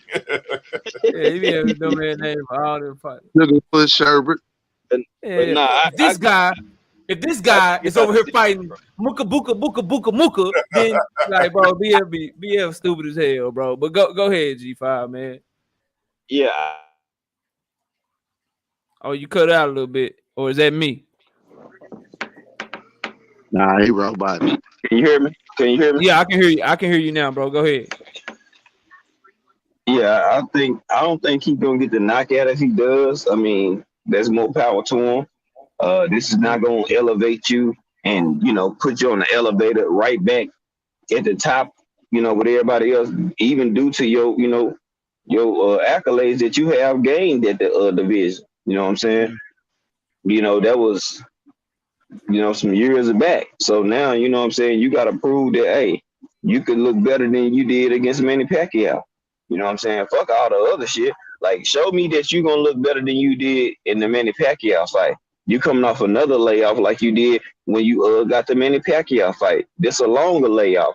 You say you healthy, you say you all this. Okay, show me. You feel me? So if you say you're going to do this or do that, hey, show me that. And to the end, hey, I give him a decision, but I won't be surprised if Barrios win. I'm not even gonna lie to you. Ring rust will come into play. You know what I'm saying? And hey, just because you worked out and you made the weight easy, bruh, you've been out the ring for some years, man. What if your gas tank, you know what I'm saying, keep a 6 to 7 round fighter? He energetic, bouncy out to the end. Then once you get past the 7th round, his energy does usually start to fade. So, you know what I'm saying? He just tough and he always stay in the fight. So, I mean, shit, it's an interesting fight. Who gonna prove that they got the most dog getting to pull his win out? So I go keep out the decision, but hey, I ain't gonna count Mario Barrios out. You ain't counting him out. That's fair. That's where I was at to the weigh-in. I ain't gonna hold you. I ain't gonna lie to you. Before the weigh-in, I was telling people like, shit, y'all crazy. Y'all think Keith Thurman gonna stop Barrios, but he convinced me, man. I think he in shape, so I got him by stopping. So I got to get ready to wrap the show, y'all. I want to let everybody get their last words. Ricky will be last because he been the co-host, and I want to give him his time to let everybody, drop his plugs and shit. So let's go to 817, then we'll go to Key, then we'll go to Trav, then we'll go back to G5. All for your last words, then we'll let Ricky give his last words, and I'll give mine. 817, give your last words, bro. And any final thoughts before we get to these fight cards tomorrow, dog? And this weekend, I'm glad that I'm back. You know what I'm saying? Rest in peace of Kurt. You know what I'm saying? Real talk, that hurt. I got on the ship, and I'm telling you, it was tough being away for a week from y'all. You know what I'm saying? And what was going down, and just going back and forth with y'all. You know what I'm saying? I live for it. This what's up. Key J need to go in there and handle his business, bro. If he don't get it done at 8, he don't look great late. You know what I'm saying? And if it go to a decision or some shit, he ain't showed me shit fucking around with Mario Barrios. That's just it for me. You know what I'm saying? Keith Thurman's a very good fighter. He ain't never proved himself to be elite to me. You know what I'm saying? And the opportunity he had, he didn't take it. So we'll see what's up, man. But salute to everybody. Salute to your knockout. You know what I'm saying? Keep doing your thing. My brother. You know what I'm saying, man? Y'all make sure y'all like, share, and subscribe, man, and hit that like button. I'm out. Yes, sir. Yes, sir. Peace out, 817. Key, give your last words. Obviously, let everybody know where to find you and all that shit. And man, when you're going live and all that good stuff, man. And first of all, like my brother 817 said, rest in peace to Kurt Anderson, Kurt Sugar, the boxing historian. First of all, second of all, hit Knockout Boxing 86 TV. Hit this man like button. If y'all ain't hit this man like button, hit this man like button. And third of all, I appreciate you having me on the show. It was a fun show with all my brothers on the panel. Salute to everybody on the panel. And shit, that's about it. I appreciate it. Hey, bro, are you close to that DAZN card? Yep. You ain't gonna hit it up? Nah, I ain't fucking with it. Already. Yeah, that shit. But I'm excited for that card, man. I'm gonna watch it for sure. Yeah, me too. Me too. Yeah. I'm gonna have the damn laptop up, the TV up, all that shit. I'm be watching like All that. 2-3 cars at one time, bro. You know how I we get will down. be in Dallas for this for the Spencer Ugins though. Better believe Oh yeah, you that. gotta hit me up. You gotta hit me up. I'm Yes, probably sir. gonna go to that. Already, bro. Yeah. Well, hey man, salute to you. Y'all go subscribe to my brother, man. He doing great work over there. He on his way to 15,000 subs. So y'all keep smashing his like button and y'all keep subbing to the channel, man. Great content over there. And salute, Key. I appreciate you, dog. Appreciate you. Great work, All right, Keith. peace. Trav, what up, Trav? Go I ahead don't and give your last words, man. I don't understand these elite and non-elite. When Keith was at the top, he beat Josito Lopez, he beat Luis Collazo, he beat Sean Porter, he beat Danny Garcia. Like at the time, Mayweather was already out the door. He'd been calling Mayweather for the longest. Mm-hmm. He didn't get that fight. So in this era, you got to realize what side of the street you on. It's like right now, like all right, we could get Errol Spence. He had Kell Brook before he. Like what? Before he no, it was after the Triple G fight, right? Mm-hmm. He took that. Yeah, all right. So he was already damaged. All right. Let me stop you right there. And let me tell you what I can't speak for everybody else, but when I say so, since we on my channel, right? When I say elite versus not elite, I'm living in the moment, bro. Like I'm in the present. Mm-hmm. All that shit that you talking about with Keith Thurman, that shit was years ago, right? Yeah, so that's why yeah, to me, definitely. he got to prove he elite. So for instance, right now, do you watch football, Trav? Man, I'm a Cowboy, man. You're a Cowboy fan. Okay, so Zeke And Elliott. I'm from Jersey too. Yeah. Zeke Elliott. He used to be elite. Yeah, he need to You go. know, He need to he go. ain't elite He no need to more. go. So he would have to do what? He'd have to have a great season. He would have to show us. Of course. He have to go in there and work and put in work. That's why I Same would thing with like to Keith see. Thurman. I So wanna when they see say Keith elite Thurman. and not elite, the stuff I that you want to see him. mentioning, Yep. that shit was way back when. Back You then, got to I show want to that see shit him. now in 2022. Him and Jamal James would have been a good fight. I like Jamal James because he's gonna put the pressure on it, and he has high volume of punches. And Keith, he make people who he fight who's taller than him, he make them seem the same height as him. They don't use their height. So I think that would have been a good fight. Or like he need to fight somewhere in the top 10. After Yeah, this he fight, will. I think he will if he win. I think he will if he win. Salute to you though, being from Jersey and rocking with the Cowboys. Yeah, y'all hear that man, New York Giants? Y'all hear that New York Jets? He with us, bro. He on our squad. You heard? Yeah, man. That's why, like, I can't wait for the Shakur fight, man. That's I rep Jersey for that. That shit gonna be lit. Yeah, yes, sir. But look, man, I appreciate you coming up on the panel, bro. You're always welcome. And you know, we'll holler at you next time. I'll move on to G5 though. All right. All right, Yes, bro. Peace sir. out. G5, what you got, man? What gives you last words, bro? Wait, you already know, my boy.